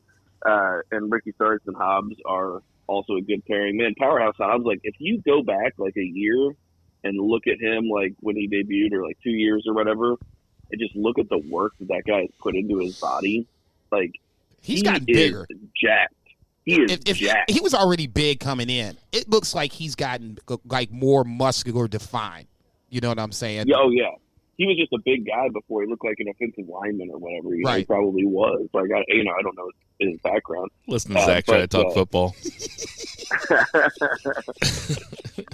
I work with a guy who did O-line at U of O. So, yeah. So I mean, but I just saw a before and after pic. Like, I think he posted maybe on Twitter, and it was like 1 year difference, and it was just absolutely insane. So like, I gotta applaud this guy. They're obviously, that's another one. Just younger guy, like full of potential. God, they have great. so much. They have so much fucking talent, man. It's a loaded roster. It is a loaded fucking no roster, question about man. it. I mean, because you could see a spot down the road where you have like a Powerhouse Hobbs versus Keith Lee for the belt. But how far away does that feel with all the guys queued up that should have the belt at some point or another? Yeah, it's just it feels like it's so 2 or 3 years down the line. At least, it's fucking crazy. Guys that we feel like should have the title at some point. MJF hasn't had it. Brian, MJF, Moxley might have to have another run. Adam Cole, baby, is going to have Omega's a run coming back. So I mean, we just named 5 guys right there, just throwing names out before we even talked about Hobbs or Keith Lee. I bet there's a huge. I mean, we're not even talking about Adam Cole. I mean, he's. No, I said Adam Cole, baby. Oh, sorry. Okay. So, but the point is, it feels like it's going to be a long time. Wardlow. Now, 2 belts, though. We got an ROH belt. And as long as they make sure that thing maintains itself as a world championship and they hype it up and, build it the same way that they built the AEW title, it can help ease that pain of folks feeling like people are not getting their what they deserve, is for lack of a better way to say it. I know we all think that you deserve it stuff, but you just named a bunch of dudes that you think deserve the title or think could run. But really, the person that should have the belt is the person that's going to draw the most money and the most interest in the product. It doesn't matter about our personal feelings and whether or not they're our personal favorites. Let this motherfucker book the territory. Listen to this capitalist. What you mean don't care about my feelings, man? Let's say fuck you, Fitz. I mean, Zach. But yeah, anyway. I'm a Zach Sell. But Will Hobbs got the pin on Keith Lee, which surprised me. Yeah, I thought that Ricky Starks was going to get the pin. Yeah. And I was, just surprised because I was like, really, like, who do you beat in this match? Because I didn't think they'd beat Starks because it's his hometown and they're not WWE. And I was just surprised that they beat Keith Lee, and because I was like, oh, they're not going to beat Lee or Swerve. I was like, Hobbs probably taking the pin here, and Hobbs got the pin. So I was thinking the same thing. I was thinking, what a nice little microcosm for WWE versus AEW is that WWE's thing is that everybody loses in their hometown, right? Because Vince thinks that it gets heat. So everybody loses in their hometown. And Tony Khan is just like, you guys want us to, you guys want Samoa Joe? Here's Samoa Joe. You guys want Jay Lethal? Here you go. Here's Jay Lethal. Ricky Starks, on his in his hometown, gets big pop. It's just fucking, it's crazy that he's like, okay, you're fighting in your hometown. We'll get you the W. Yeah. Even though if you don't get the pin, but the crowd's going to be behind you and you're going to win. All they want to see is the hometown boy's hand get raised. People like seeing the stuff that they want to see, True story. They did beat CM Punk in Chicago just so MJF could say that he beat CM Punk in Chicago for the rest of his life. So, but somehow, contradictorily, that still seems like the right move, doesn't it? That's what I mean. That actually is the right move because, like, MJF will make sure that we never forget it. Where in WWE, it's like forgotten in 2 weeks. It doesn't even matter. So we had a nothing segment with Thunder Rosa and Nyla Rose, which just didn't make any sense. The heel got the cake put in their face, but then still managed to beat the shit out of the baby face, even though they were blinded by icing. This feud is dead in the water, man. Just get it over with. I was just getting ready to say, hurry up Saturday. That's Saturday. Battle of the Bells. Yeah. So that does not feel like a very big main event to me. So, but yeah, we had the best part of the night, immediately followed by maybe the worst part of the night. But, so many thoughts. We should have rushed through the first part of AEW because I have so many thoughts about this part of AEW. Okay, well then let's just jump into it. Samoa Joe wins the TV title off of Suzuki. Bill, thoughts? Well, I want to talk about the match first between Minoru Suzuki and Samoa Joe. Please. Which was basically, they ran back the Hiromu Minoru Suzuki match that we watched a couple weeks ago in New Japan. They almost ran it back exactly. It was almost scary how close and similar it was. Almost exactly. And I was still glued to my television. I was like, I could watch Minoru Suzuki go back and forth chopping motherfuckers with almost anybody. Almost anybody. He was smacking the dog shit out of Samoa Joe. I mean, like, you could see the sweat coming off. I was like, oh, but fuck you. But I was there for it, though, man. I was fucking into it. I was like, here we go. I was like, this is fun. I was just thinking, Suzuki's been wrestling all these indie shows around the country for the last couple months. He's made a few TV appearances since then. He was in St. Louis not too long ago. Yeah, he was, Glory Pro had him in, like, a couple months ago. And who'd he fight? Oh, Jesus Christ. KLD? No, shit. Something? Oh, Davey Edwards. Davey Edwards. Okay, so anyway, this guy has to be fucking loving America. Because everywhere he goes... Oh, Davey Richards, I'm sorry. Everywhere he goes, people just fucking love him. He just seems like he's having such a good time. It's fun to watch Minoru Suzuki, 53-year-old Minoru Suzuki, or whoever the fuck old he is, just have these matches where the first 10 minutes is him just chopping the dude and the dude chopping him back. It was fucking awesome. Dude's laughing, okay? He's motherfucking laughing. I'm like, you're fucking crazy, both man. their chests are just beat-ass red, man. I'm like, man, fuck that. You can't be laughing about no shit like that. What did you think about the finish? Well, post-match, obviously, Lethal, Sanjay Dutt, and... All right, so... All right, I'll go first. I think that I'm going to suck up everybody's takes, but I think that turning out the lights to have a guy named, what's his name, Samdat Singh or something like that. So I apologize. I wrote it down. Satnam, Satnam Singh, Singh, Satnam Singh. To turn off the lights and have everybody thinking that it's probably like Cesaro or something like that. Maybe. To have the lights come on and have it be a guy that nobody's ever seen before, bad move. You just can't do that because the crowd is never going to pop. You're never going to get what you're looking for. Just have the guy sneak up in the ring or something, but don't turn the lights out unless it's going to be Cesaro. Okay, that's what I was going to say. I guess my question is that the biggest problem because we didn't know who it was? Yes, that's the biggest problem. Part two of my take here is that wrestling Twitter is fucking terrible, and everybody on there just uses anything that happens to like just embolden their own already existing worldview. And for all these AEW haters to get on Twitter and talk about how this is bullshit and like, oh, look how stupid this was. Tony Khan really dropped the ball here. This was a terrible fucking angle. It's like if they would have debuted another WWE wrestler there, you guys would have said, oh, look at Tony Khan. He can only debut WWE wrestlers. They'll be done in 3-4 weeks. Right. Like they don't book these guys enough. So Tony Khan decides to debut a homegrown guy. You know, basketball player turned pro wrestler, huge guy. Yeah, he's a big dude. Indian guy, so it's hard not to try. It's hard not to see Great Khali when you see him because he's that was trending last night. I'm like, why the fuck is Great Khali trending? It's just hard not to see it for an American audience. I'm going to make up for my Rio Grande joke here. For the American audience, it's hard not to see a 7'4" Indian dude wrestling and not think Great Khali. Because we all watched Great Khali have a, I won't say hell of a career. I'll just say he had a career. He was there. He was definitely there. He won the title.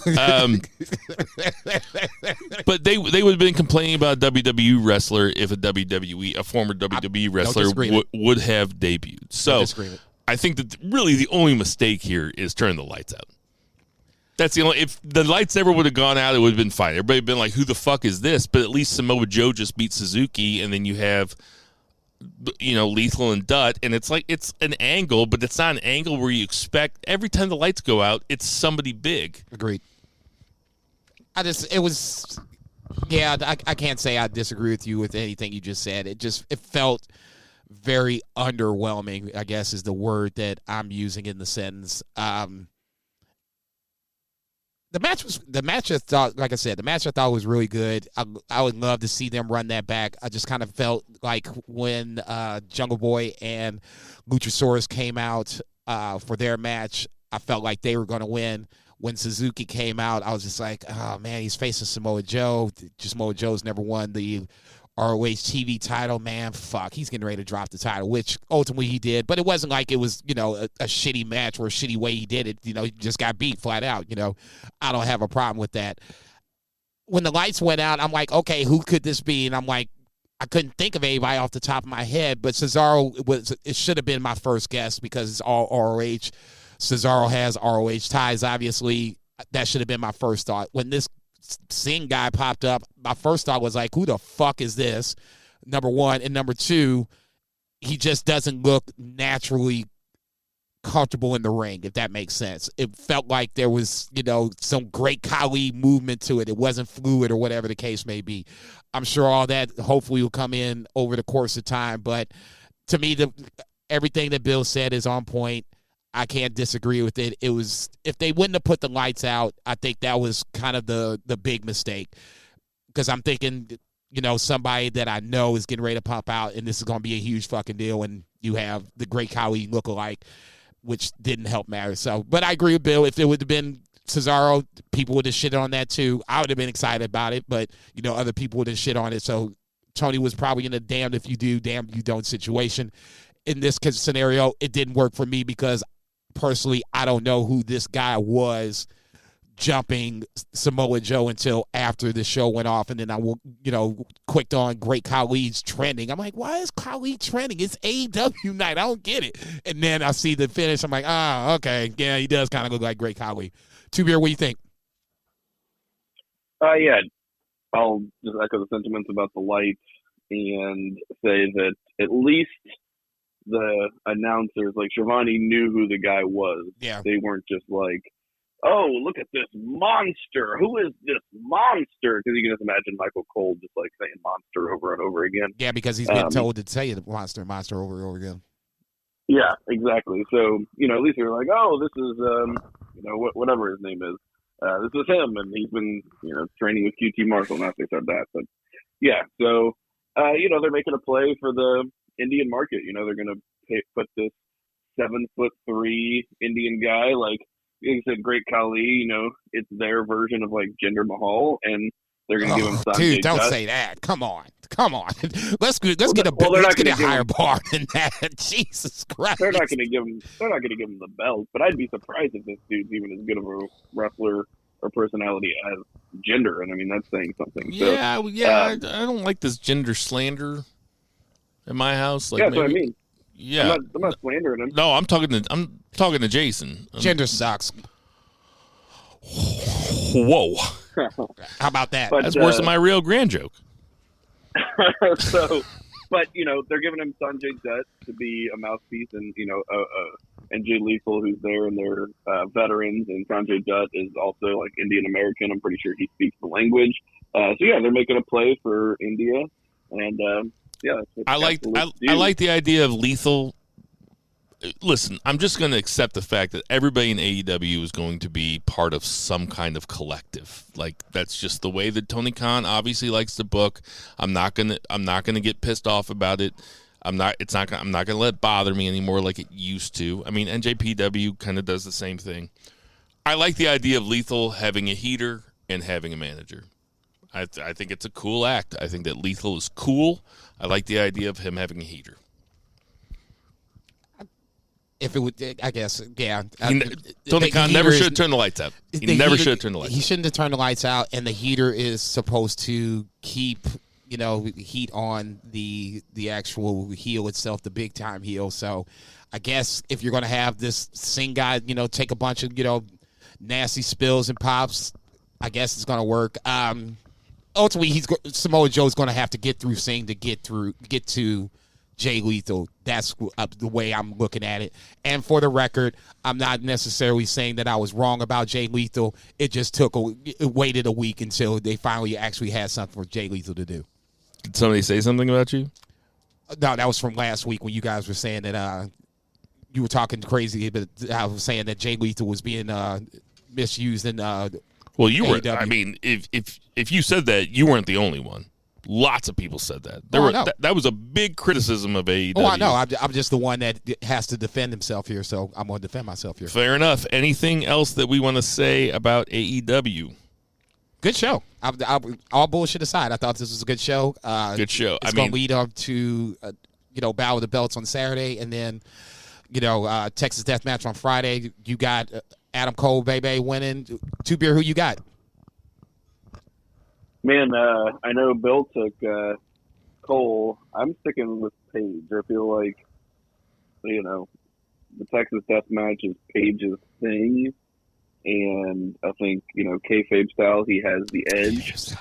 He's on, not his home turf, but he's in a familiar territory. Not saying Adam Cole can't do the hardcore, because we've seen him do that as well. But yeah, I think, Paige's time has not peaked just yet. I mean, a lot of people will say that he peaked with winning the title because of the chase.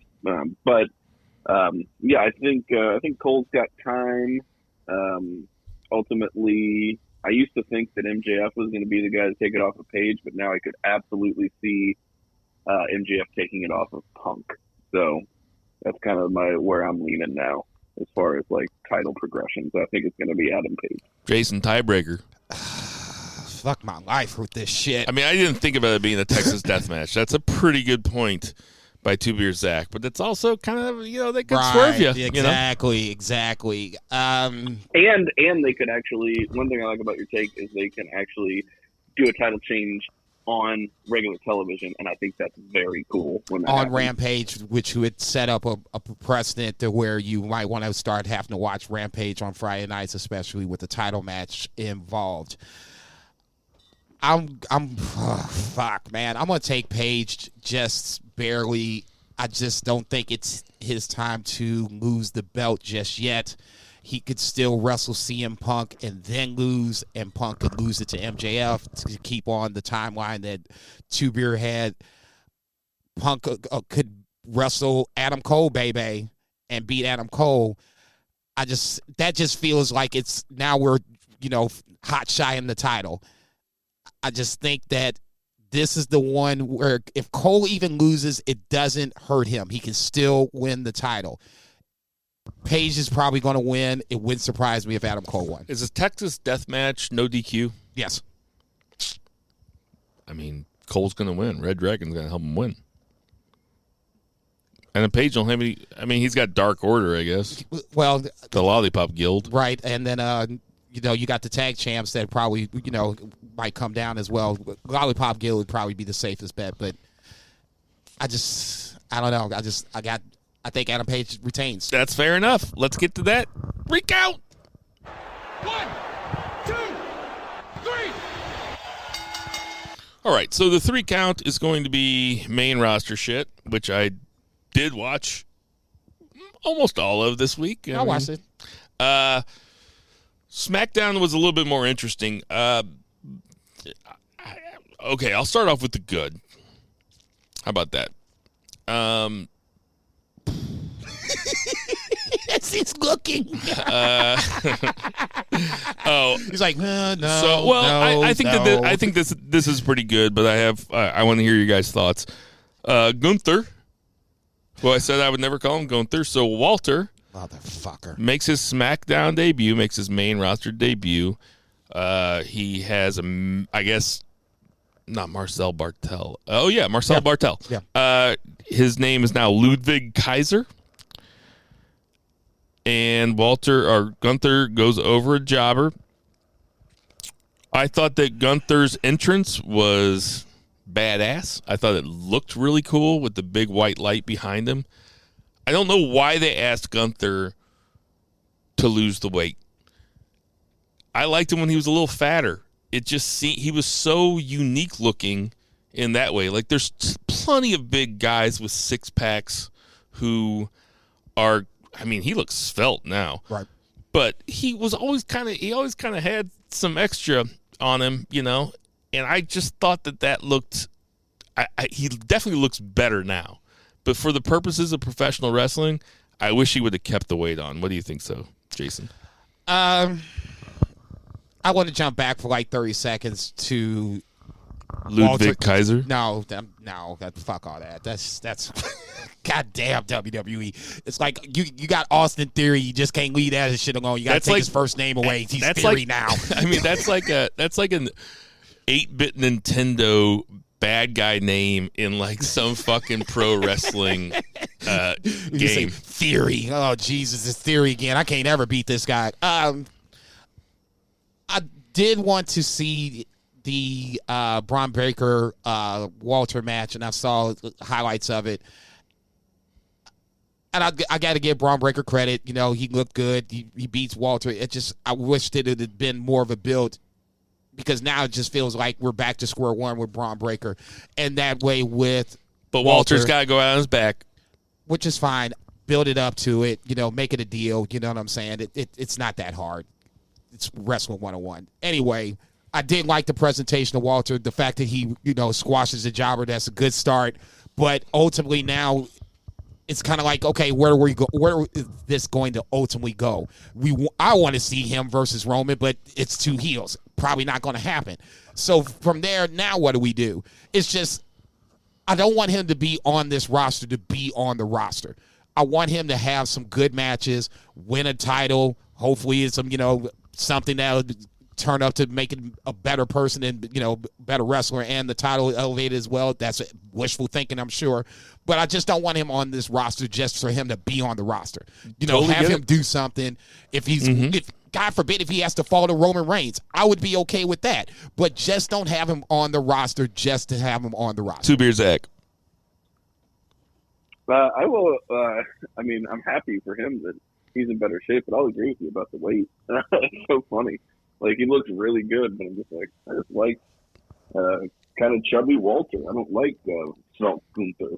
There was something that was just way more kind of kick ass about it. You know how he felt like you know how you look at Samoa Joe? Yeah. And Samoa Joe doesn't. He's certainly not an Adonis. But he looks like he can fuck your shit up. I mean, if you ran into him in an alley, you'd be scared as fuck. Shit, of Samoa Joe. The other way. Man, fuck that. I ain't walking. I'm running. Same thing with Walter. Yeah, same concept. I like the fact that he had Not that. I wouldn't think he would kick my ass in an alley. It's just it's just a little bit more intimidating when he was fat. And he was like Keith Lee in that sense, where he was agile. Well, not that fat. Okay, I said into a sense, motherfucker. God damn, you ain't shit this week. Fuck. Come back. I got to play the fucking cop over here. In a sense, he was like Keith Lee because he was agile like that. You don't see big guys coming off the top rope like he did with Pete Dunne to finish matches like that.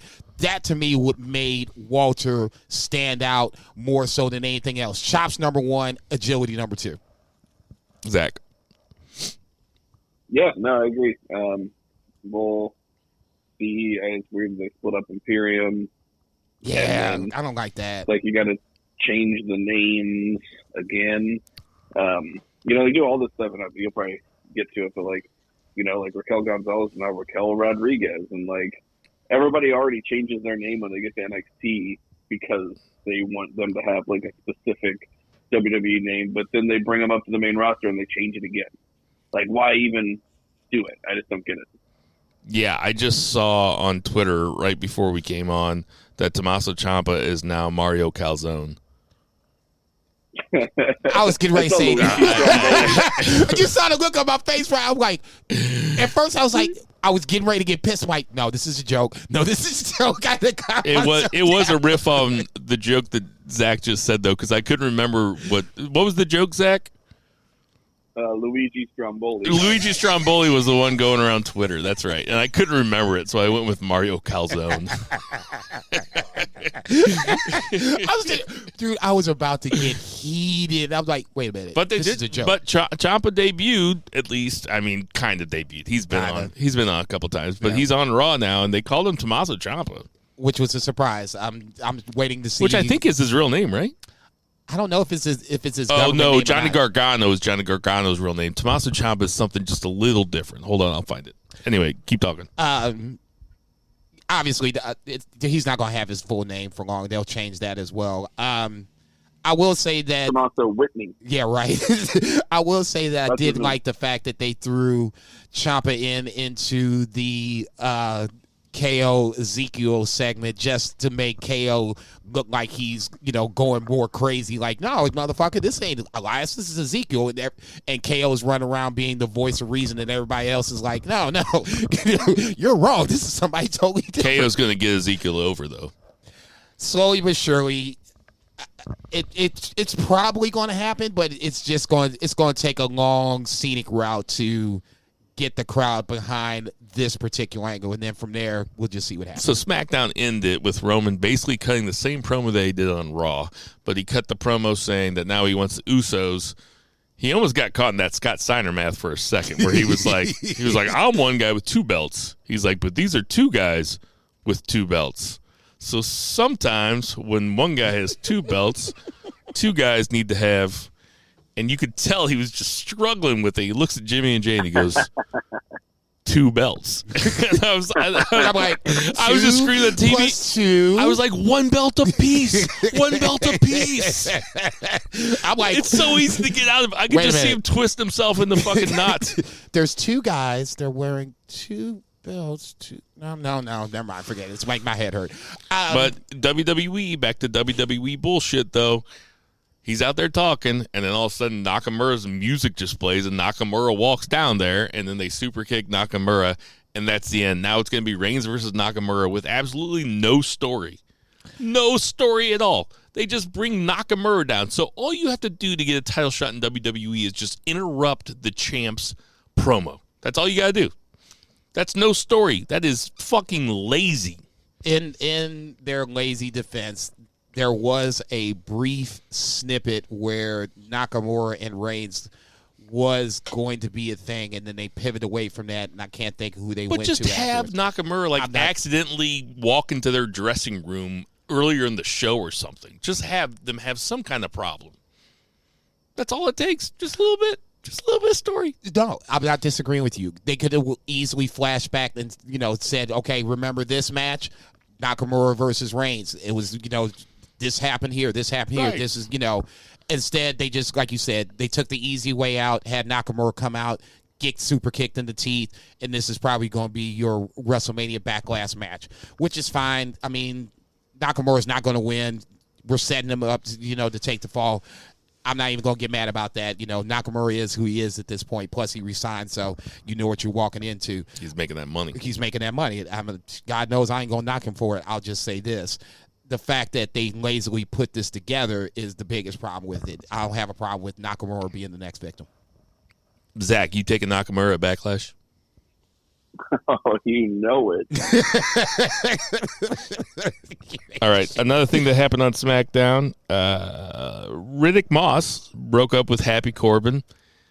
Crowd seemed happy for it, but it's impossible to tell if the WWE crowd is actually happy for something or booing something because they pump it all in. But I do like Madcap Moss, and I do think that he has a lot of upside. Zach, do you agree?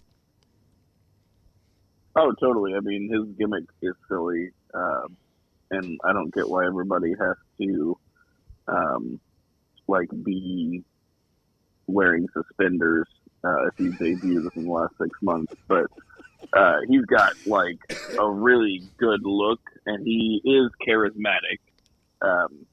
So I think he's got a lot of upsides, just see how he performs in the WWE universe. Before we get Jason's opinion, I want to ask you, Zach. You kind of seem like a guy that would wear suspenders. Have you ever worn suspenders, to a wedding or something? Yeah, that is, my go-to for weddings. Yeah, mostly just because I'm fat, and it's way easier than a belt. Just bunch up the dress shirt. Have I seen you in suspenders? Have we been to a wedding together where you're wearing suspenders? I can picture it. Maybe. Do you wear a bow tie with it? Not usually, just because I don't know how to tie them. But you have worn a bow tie with it. Yeah. Both you and Jason are bow tie guys. I've never worn a bow tie. Shit, you act like I wanted to wear the bow tie, man. That was back in the day when You look good in the bow tie, though, dude. No, the bow tie I think is hot. You know what I'm saying? It's something different. It's kind of sets you apart. I'll just tell say, you what. When I'm watching Jeopardy and the guy's wearing a bow tie, I'm immediately rooting against him. fuck all that. I'm like, man, this guy thinks he's hot shit wearing a bow tie. He thinks he can pull that off, brother. You can't pull that off. That, you look like shit. If he tied it himself, I'm definitely rooting for him. When I eventually get to Jeopardy, I'm wearing a Bullet Club t-shirt. That would be badass. God damn, that would be so badass. This is Zachary Pullman from Portland, Oregon, and what's this Bullet Club? All right, you're Zach's wearing? from Portland, Oregon. How you doing, Zach Pullman? So it says here that you have a wrestling podcast. This every Bullet time Club? I'd be like, I have nothing else of interest in my life. Like every time if I win, like no matter how long my streak goes, like to plug the podcast every 15 seconds. Just say the exact same thing. Right? I'd say, yeah, Ken, I make a lot of cum jokes. This is Zach's 14th appearance, and I guess we're going to go ahead and plug your podcast for the 14th time. But but anyway, I'm glad to see Madcap Moss split up from Happy Corbin. I like the wrestler. I just don't like the gimmick. That's some new stuff. Lacey Evans is cutting promos, shoot promos, I guess now. That was very sincere. That was like, I almost feel like she's dragging me over to her side. I thought she should have been a babyface to begin with because it felt like her backstory was a very babyface sincere. story. And they were like, tune in next week for more of her story. It's like, holy damn. shit. This is... What else you got, So- Lacey? Shit. Zach, did you cry? I didn't see it, but I actually remember a thing from a few years back when she was in NXT, and she like cut a promo in promo class, and I think it was William Regal said like, essentially like it sounded like false, right? He's like, you like come up with something, like even like twist real world examples or whatever, speak from the heart. And apparently, like, she cut this promo that had like everybody in tears, and it was because it was like true. And so like, and then she goes up to the main roster, and she's basically like Ric Flair's Southern Belle baby mama, like. Well, even before that, on NXT, she had like that 20s like flapper look going on or something. She wore like really high waisted. Yeah, it was like World War II kind of like. Yeah, like yes, like Rosie the Riveter or something. Yeah. Yeah. So they should. This is what they should be doing with her. So the fact I saw that it happened, and I heard about it, and I'm like, awesome, because she's gonna be a massive baby. This could work.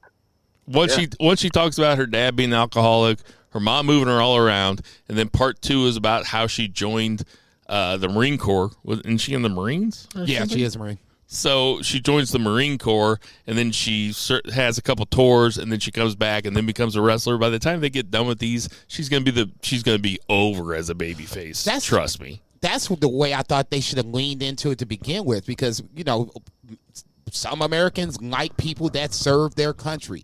That to me would have been a perfect jump off point for a babyface move. That's just me. So I have to go pee, but I'm gonna let you guys talk about this, and I'm going to give you a topic to talk about. Austin Theory is now just Theory. Go. Okay. For me, this is just the most ridiculous goddamn thing in the world. I mean, if you can't come up with something better than just Theory, then that's a fucking problem into itself. That's just bad fucking creative. I mean, how many shitty fucking names do you come up with, and now you're just going to chop off the first name and call him Theory? This is a fucking ridiculous shit. If it wasn't for the fact that him and Finn Balor are going to have a good-ass match on Monday, and I'm going to assume that Finn Balor drops the title on Monday, because God knows every time I look up, you see Austin Theory pinning Finn Balor in some form or fashion. It would be the dumbest fucking move now with the title on the line that Finn Balor all of a sudden, comes off the mat and retains the title. I like Finn. He's a great talent. It's just nothing for him in WWE at this point. He has eaten one too many pins from Austin Theory, and if they don't put the title on Austin Theory at this point, hell, he had one of the best fucking WrestleMania moments with the stunner, and I forgot to talk about that. The stunners between Pat McAfee and Austin Theory. Austin Theory, for me, is the better stunner. I like a rock stunner. I want you to sell that shit, flop around like a fucking fish out of water. He flew up in the air, legs were kicking and shit. Don't get me wrong, Pat McAfee's was good. Austin Theory's was way better just because he sold the dog shit out of it. And if you're going to bring Steve Austin down there and have him stun everybody and their mama, you need to sell it and sell it like nobody's business. He did it like Scott Hall used to do it. He did it like Rock used to do it. And to me, Austin Theory did the better stunner. But back to my initial point, Austin Theory needs to win on Monday Night Raw next week just to let's get the stink off of Finn Balor and the U.S. title. It's long overdue. It's time to switch the title. You got fucking Vince McMahon giving Austin Theory a goddamn endorsement. How in the hell is that going to happen and he not win the U.S. title? Yeah, I imagine that is the case. I mean, it's just the name change. Okay. I mean, this is the second time we brought it up. Let's prove my point for 30 seconds. Two Beer, you're the creative guy. You're an English major. Give Austin Theory a new name. Yeah, I mean, I could definitely come up with something. I'm not gonna jump right off the cuff with it. Unfortunately, I'm a little slow on the uptake here today. I got one. I mean, give Austin Theory a new name, Bill. Luca Brasi. You ain't shit. I don't know about Theory a new name, but now that he is just called Theory, we desperately need them to call up an NXT wrestler and name him Practice so they can have matches with Theory versus Practice. God damn, you're horrible. I say that is so fucking high school 101 shit. I can't believe you even brought that shit out. You know what's funny though is that Theory, it's like they can't trademark the word Theory, can they? Why can't they? I don't know. I think for use, and you can trademark for use in wrestling, or for so you can trademark things for specific uses. Like you could trademark Theory as an energy drink, right? So nobody else can name an energy drink Theory or whatever. But yeah, you can't I should have fucking trademarked it. You about to say, Two Beer, you ain't the only one slow on the uptake this week. Shit. So let's get down to the most important thing of the week, okay? Okay.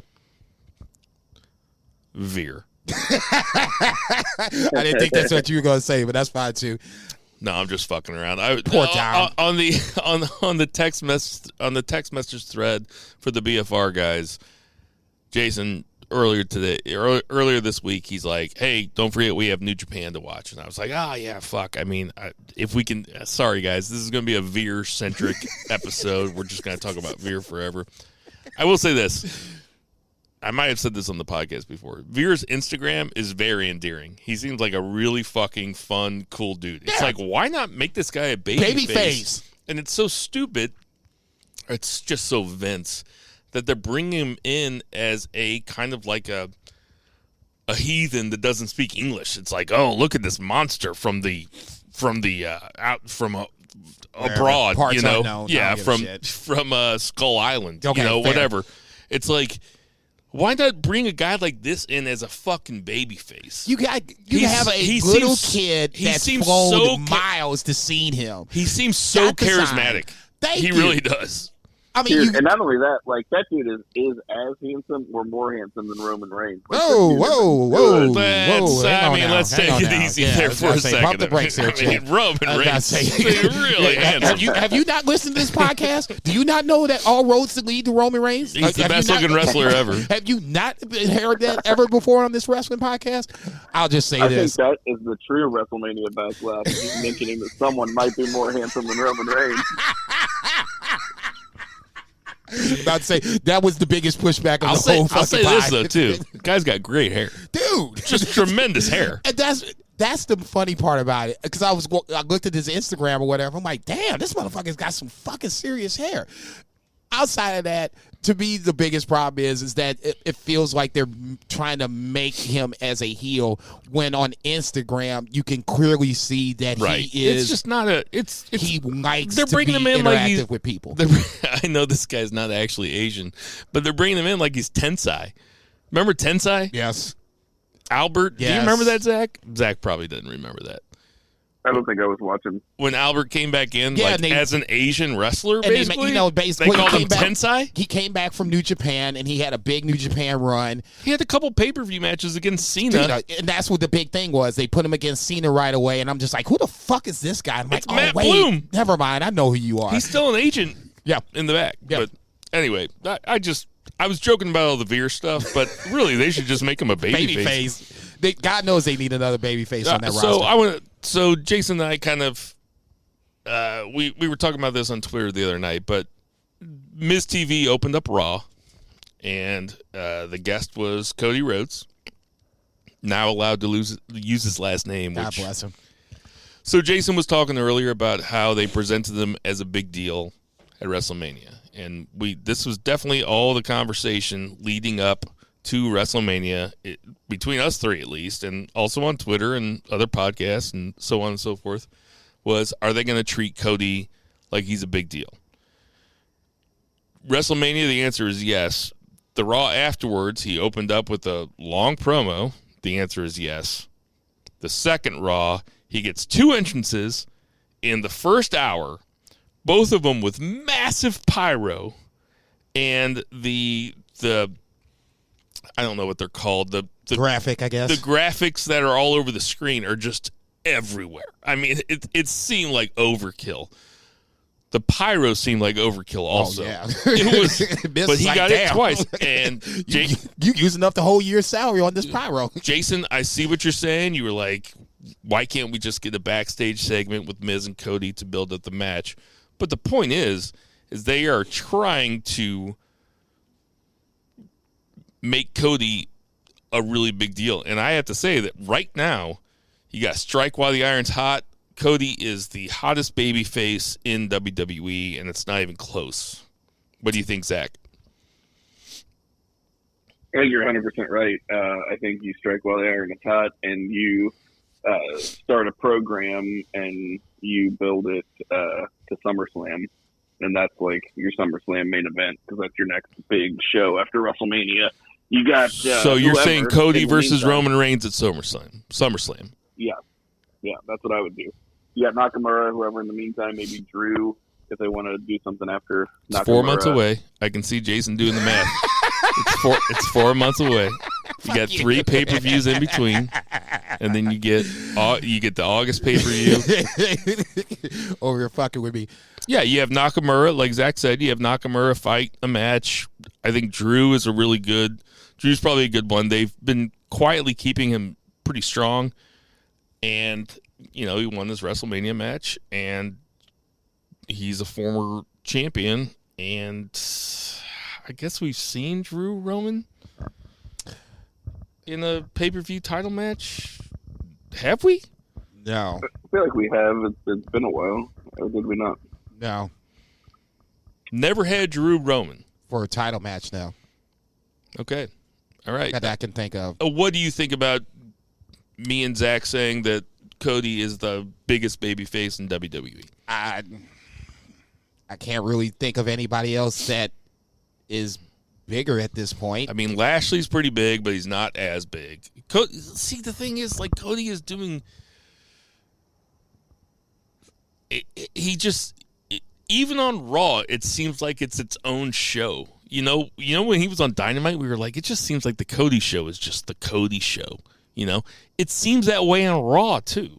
A little bit, yeah, but I think that's by design. The same character. It kind of is. You know what I'm saying? No doubt. It feels like it's by design, but like I said before, and I think we all said it, I think they need to do this for whatever reason you want to put in the explanation for. I think I like The Miz more than you guys. I know I like The Miz more than Zach likes The Miz. I like Miz.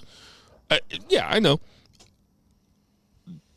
I think that Cody and Miz... I like him. I think he's a shit wrestler. But right. You always say that he wrestles in slow motion or underwater. He's safe. So, but Cody and Miz sitting in the ring doing a promo together. And the Miz correcting Cody on saying when Cody calls it a belt and Miz says it's a title, a belt holds up your pants. Now, I don't think they were improvising, but I think they probably got together beforehand and Cody was like, I'll call it a belt and you correct me. Because supposedly all this is like scripted, and that's Cody's gimmick, is that he's the guy, like he's AEW Cody calling stuff by what it is. Like that's like Vince approved that's what like Meltzer reported at least. So I saw a tweet last night that said Cody is doing an AEW gimmick in WWE, and Chris Jericho is doing a WWE gimmick in AEW. I totally agree with that.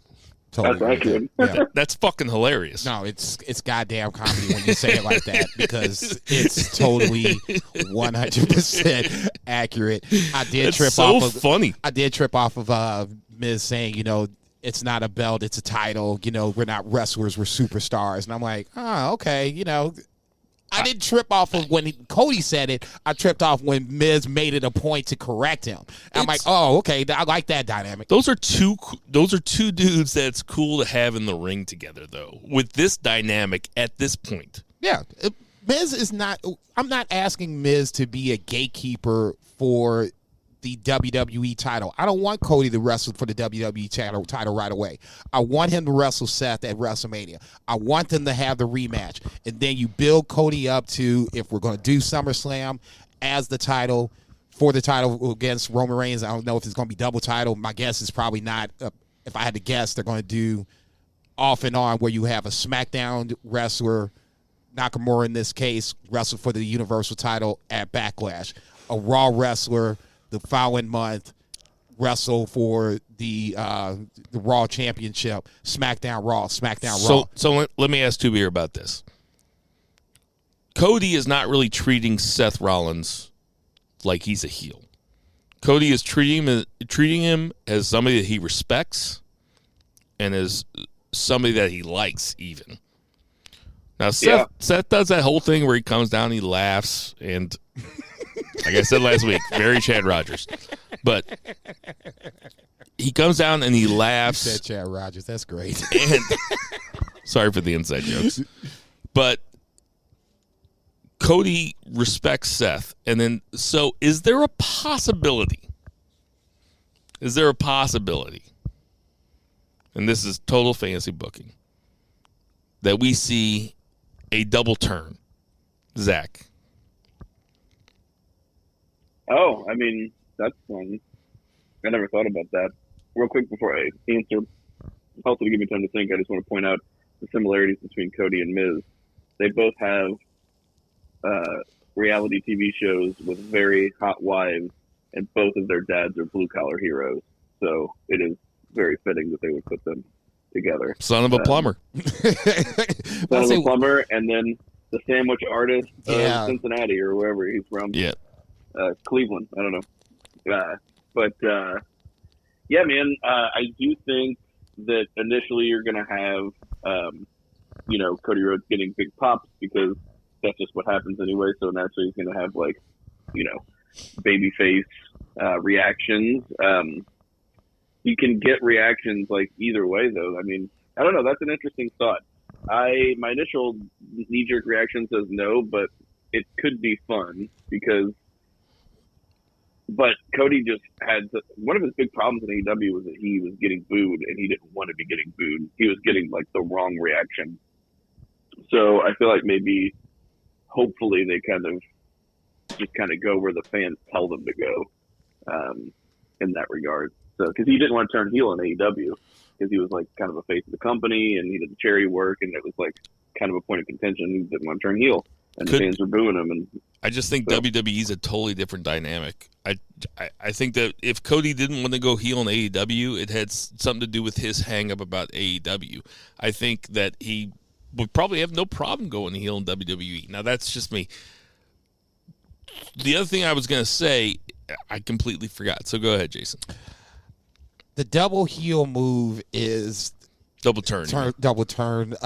It's kind of tricky in this scenario because I agree with Two Beer. I really think that Cody wants to come over and feel the love. The way he left wasn't necessarily on the best of terms for him, and the way he's come back has been a complete opposite. He's been booked strong. Fans are invested. I think he was kind of mad about the way people treated his wife. There's several reasons he could have left. He was Will Smith.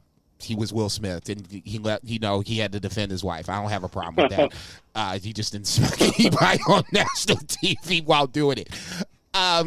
Seth right now, it feels like he's a tweener, but I mean, the crowd loves him. When he comes out, they sing his song. They're invested in his match. To do a double turn could work. I just don't think it's tough to do.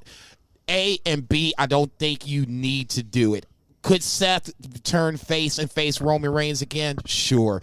The problem is that I don't think you could do a heel Cody and a heel Roman Reigns and get the crowd invested into that. My whole thing is, I thought about this earlier, and then I was like, no, but it's a fun question. But the reason I thought no is because now's not the time to turn Cody heel. Hell no. At all. Hell no. But Yeah.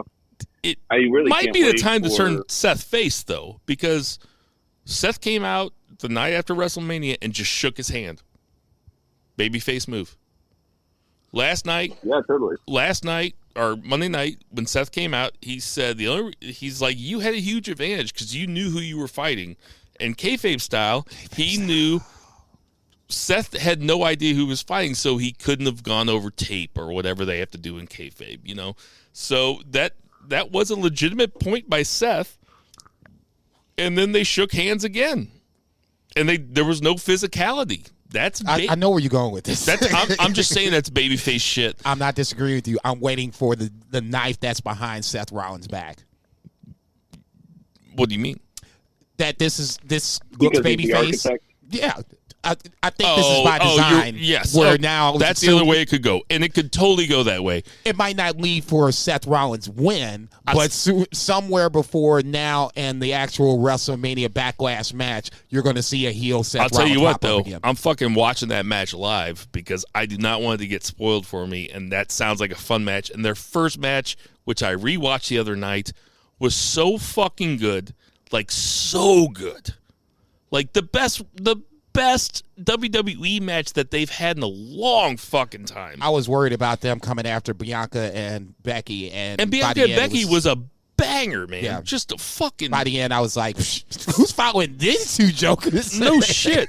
You motherfuckers in trouble. I like the fact Ronda that comes down looking like fucking she broke her Bunsen burner and chemistry, and she's like, "Don't give a damn about my reputation." It's like, fuck out of here,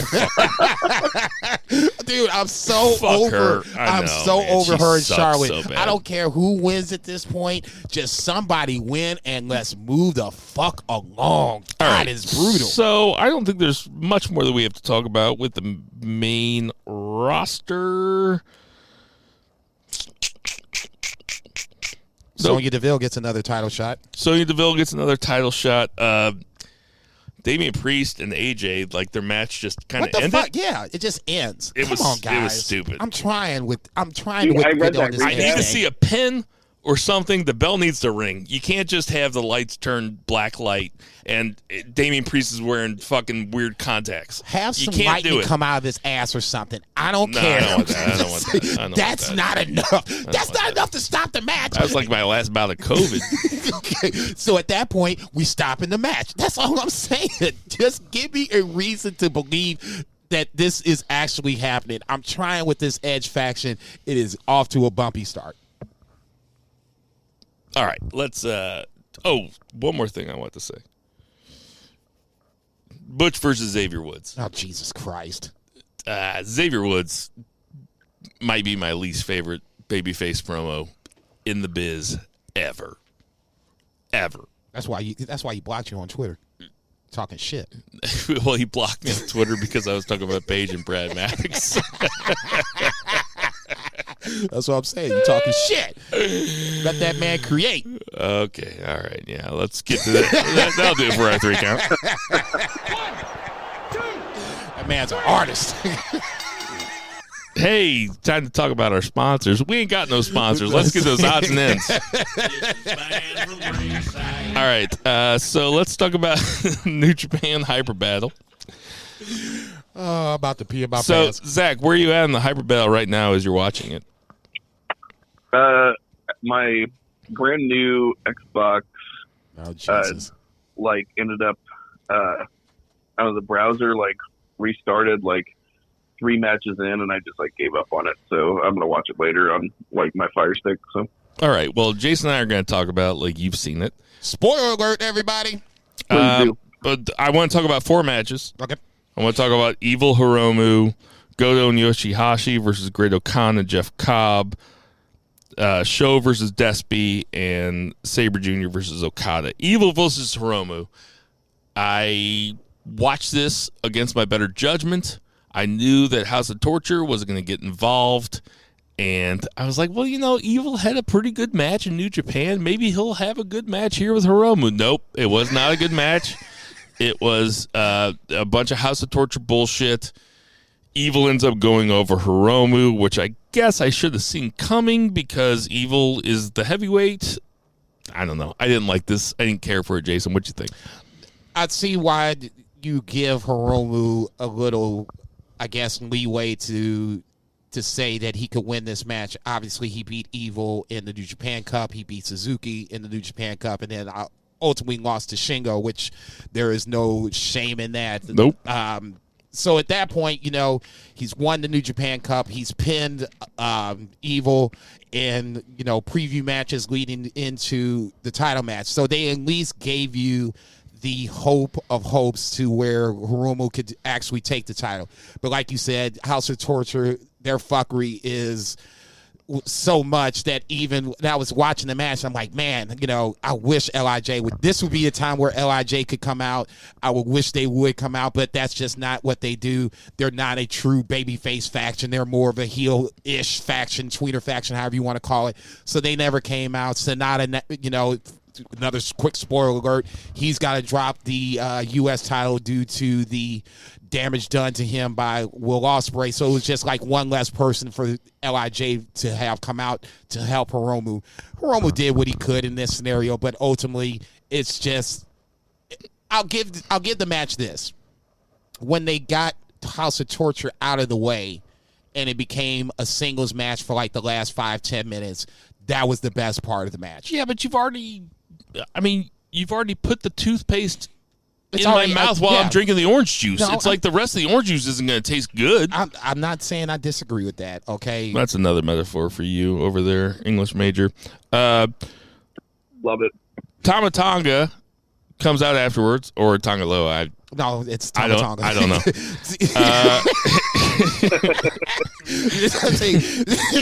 They ain't white.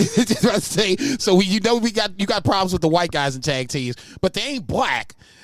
So The black guys I know. okay, so what's the excuse for not getting the Samoans? They look the exact. Those two guys, they're brothers. Okay, they look the exact they same. look more of my side than they are on your side. You should be able to tell these two guys apart. No, that's not fair. That's not Jesus fair. Christ. You think because they look blacker more than they look white? For you, I because can't they tell the look white more guys apart. But you can tell the black tag teams apart. I definitely can. They slide over to my side of the scale more than they are That's on how yours. unracist I am. What's that Rio Grande joke that you said? That was funny. About the Puerto Rican, That was the Puerto funny. Rican Americans who live in New York. That was. Oh shit! Are they Puerto Rican? Totally Puerto Rican. Yes, they're Puerto Ricans. I'm cutting it out. Shit. So, but that's fun. I like having Tama Tonga and Tongaloa against Evil in a feud because they should. Because they, No, Evil Bullet turned Club. on him.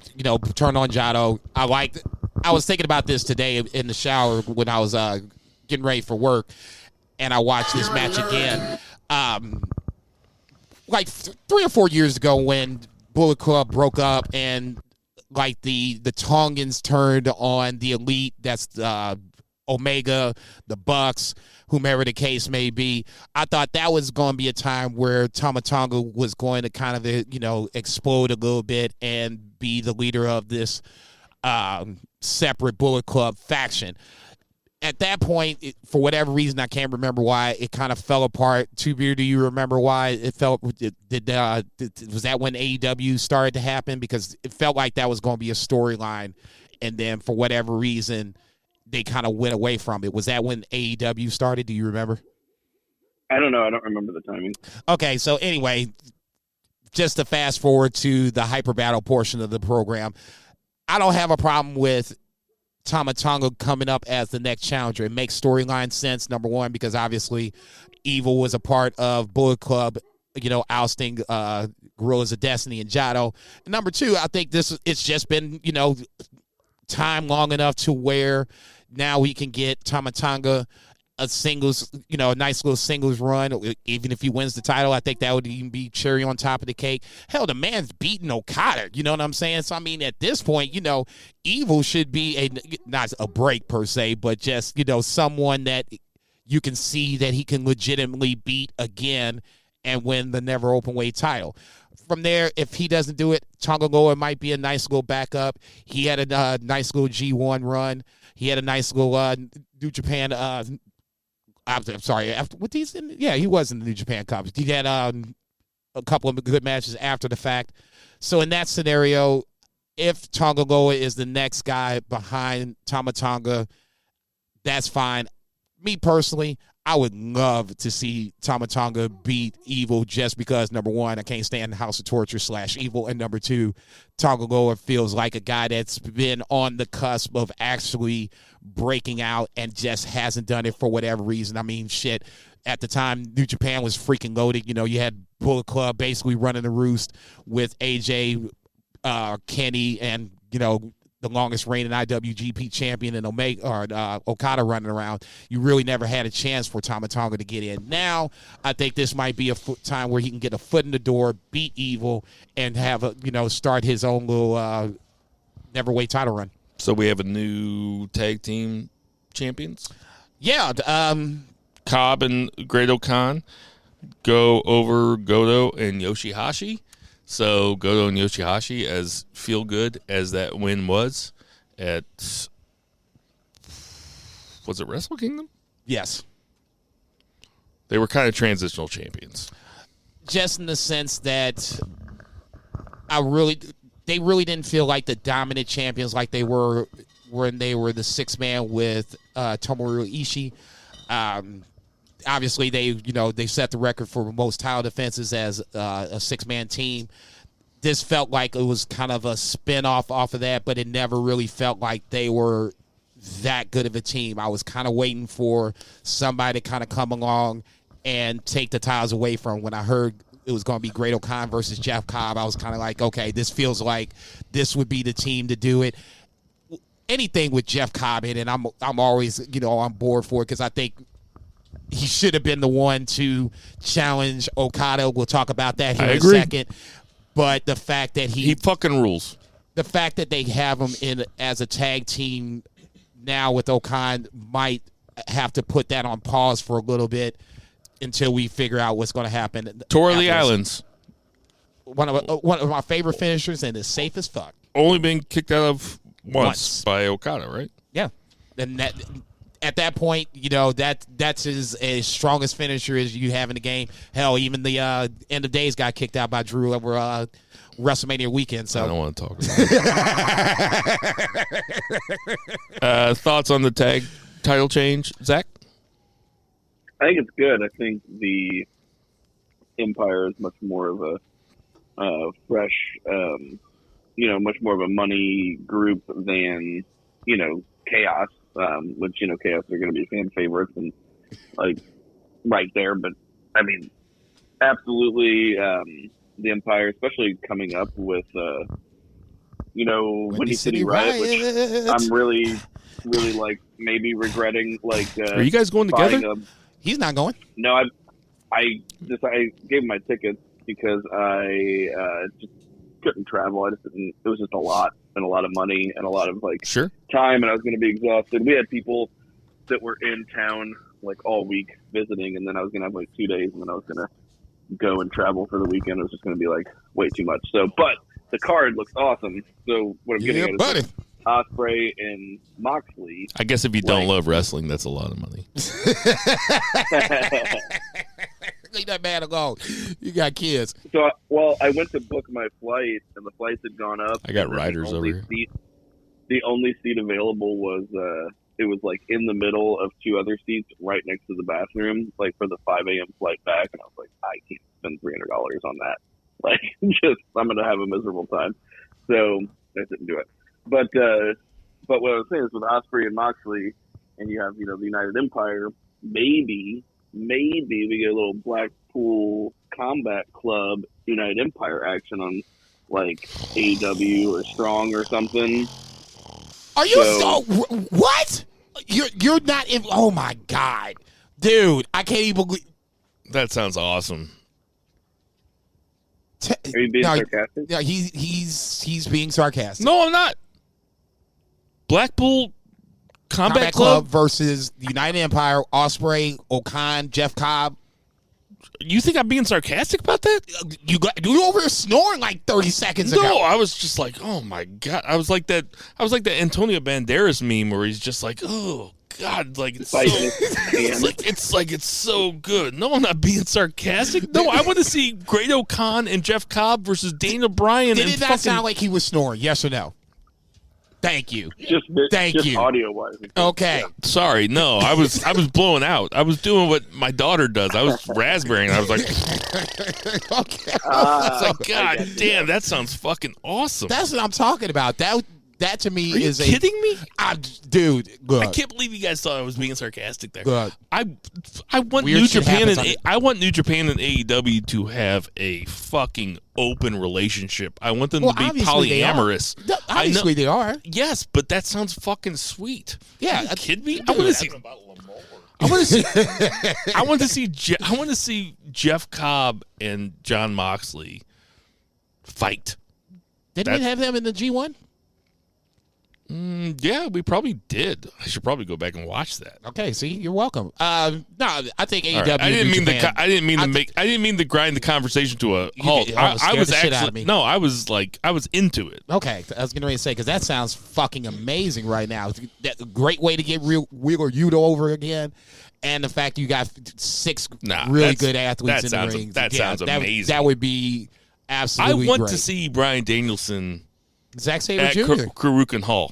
I want to see him at the Tokyo Dome. I want to see Bryan Danielson everywhere. I want to see him fight everybody. I'd like to see him do one tour of New Japan before he retires. I'd love to see him do a G1. Yeah, just give me a G1. Yeah, don't even give me a Wrestle Kingdom. Give me a G1. Yeah, if you can hold him for a month. We'll bring him back. Let him do a round robin. Yeah, man. We'll send him back real quick. We promise. But I think that says something in the grand scheme of things that just needs to be done. Up next was obviously two of the best three Super Junior or juniors. Wait, well, best is Super Juniors getting ready to come up, but Show and Despy are better than I thought. Huh? Better than I thought. Oh, I kind of expect. Desperado has never really had a bad match that I've ever seen. Not that I can think of. And with Hiromu, they are definitely, those are the 1, 2, 3 in that division. Ishimori, I would put before Show. Would you? Really? In no particular order. In terms of storytelling? I don't know. Show's a little bit more methodical. Show has his own way of telling his story, and to me it's just convoluted because it's with the House of Torture. He comes out, it's just like, oh my God, fair enough. Let's bring Two Beer in here. Two Beer, what do you think? For Show versus Ishimori, like who's better? No, just that whole division. Who do you think are the top three guys? Hiromu's the best. And then you got El Desperado. And then it's probably between Show and Ishimori, right? Yeah. Because everybody thinks El Desperado's the second ELP best. Might be a conversation to be had. Phantasmo. Yeah, he's pretty good, too. He's pretty good. Yeah, I would edge Ishimori over Show, but I mean, Show's still young. Ishimori's been doing it for a while, so. Don't get me wrong. Show will be... I think it's badass. He'll win the title at some point. I just don't think right now is just not the time. Despy goes over though. Also, it's a great match. At the end of the match, Ishimori comes out, lights go out, lights come back on. There's some redheaded guy standing in the middle of the ring. His name is something Akira? Francisco Akira? Is that right? Sounds right. I was about to say, I guess his nickname is the Fireball. Right. This is the first time I even seen him, so I was just kind of like, my nickname is Rumplemans. Nasty ass shit. So But yeah, he stood there and he said, "I'll see you at Best of the Super Juniors" to Ishimori and Desperado, and then he just left. It was pretty weird, and Kevin Kelly didn't even know who he was. That's where I was kind of surprised that this wasn't, unless Kevin Kelly's just playing dumb, which it could didn't seem like he was playing dumb.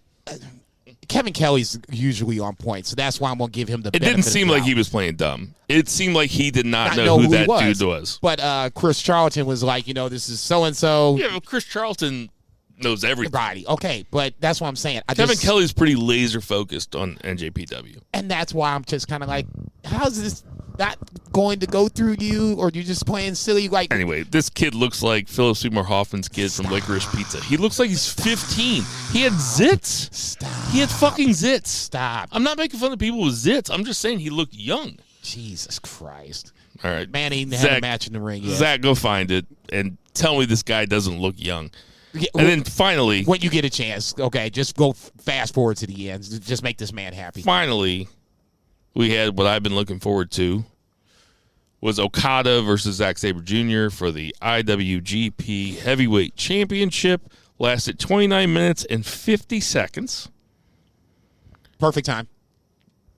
I don't think it should have went more than 35, 40 minutes time. 35, 40 minutes. I always say that, like, if it goes over 30 minutes, it better be epic. This was epic to me. Yeah. I put my phone down. I didn't pay attention to work. The stock market's crashing, Abby. I'll give me 30 minutes. They'll be fine. They'll still be richer than me. About to say, you lost 10 grand, cry me a river, bitch. I watched all 30 minutes pretty much straight through. Might have answered a couple emails in there. But you got to do what you got to do. I love this match. I could watch Zack Sabre Jr. fight for an hour straight. He's my favorite. I've said this a long time ago. Every time he has a match, the other guy has a Zack Sabre Jr. match. He doesn't have the other guy match. Every Zack Sabre Jr. match is a Zack Sabre Jr. match. He doesn't have an Okada match, and Okada's a chameleon. He can wrestle different styles. But when Zack Sabre Jr. fights a big guy, it's still a Zack Sabre Jr. match. Yeah, for sure. Breaking him down, twisting him up like a little freaking pretzel. And just like every Zack Sabre Jr. match, I watched this one and I was like, did they plan all these reversals backstage? Because it's just reversal. And then he starts doing all these weird submission moves, and it's like, what the fuck is this guy doing? I thought he's incredible. Have you ever watched Ham? What? Have you ever watched Zack Sabre Jr.? I don't know that I have. You will fucking love this dude, man. When It's just submission. Yeah, he had Okada in the ring. The Saturn rings, or the rings of Saturn? I'm sorry. I guess halfway through the match, and I'm sitting there thinking, man, this is it. If Zack Sabre Jr. is going to win, it's going to happen right now. That one he does where he chokes him out, where he's standing up. That is so fucking weird, dude. It's every time I think everybody sells it like everything. they got shot by an elephant gun too. Right. It's so fucking funny. Every time I think I've seen all the submissions ZSJ has, he pulls out another one, or he twists the leg this way, or he manipulates the fingers this way. It's so original every single time. Two Beer Zach, do This you have is any the time thoughts? I thought that ZSJ was going to take it. Two Beer Zach, do you have any thoughts on this match that you haven't watched? Do you think that translates to the bedroom? Like, he just gets in there and he's just twisting bitches up, like doing all kinds of crazy shit? David Patterson put on Friends of BFR during WrestleMania. He goes, this reminds me of my favorite thing that Bill Vagey said to me at the Royal Rumble, which is, I bet Montez Ford and Bianca Belair have the most athletic sex. And I said to Dave Patterson, I was like, did I say that? I was like, I do not remember saying that. Must have been the gummy. Right? I was actually pretty proud of my comments on that one. I said that they 69 standing up, and he's the one that's upside down.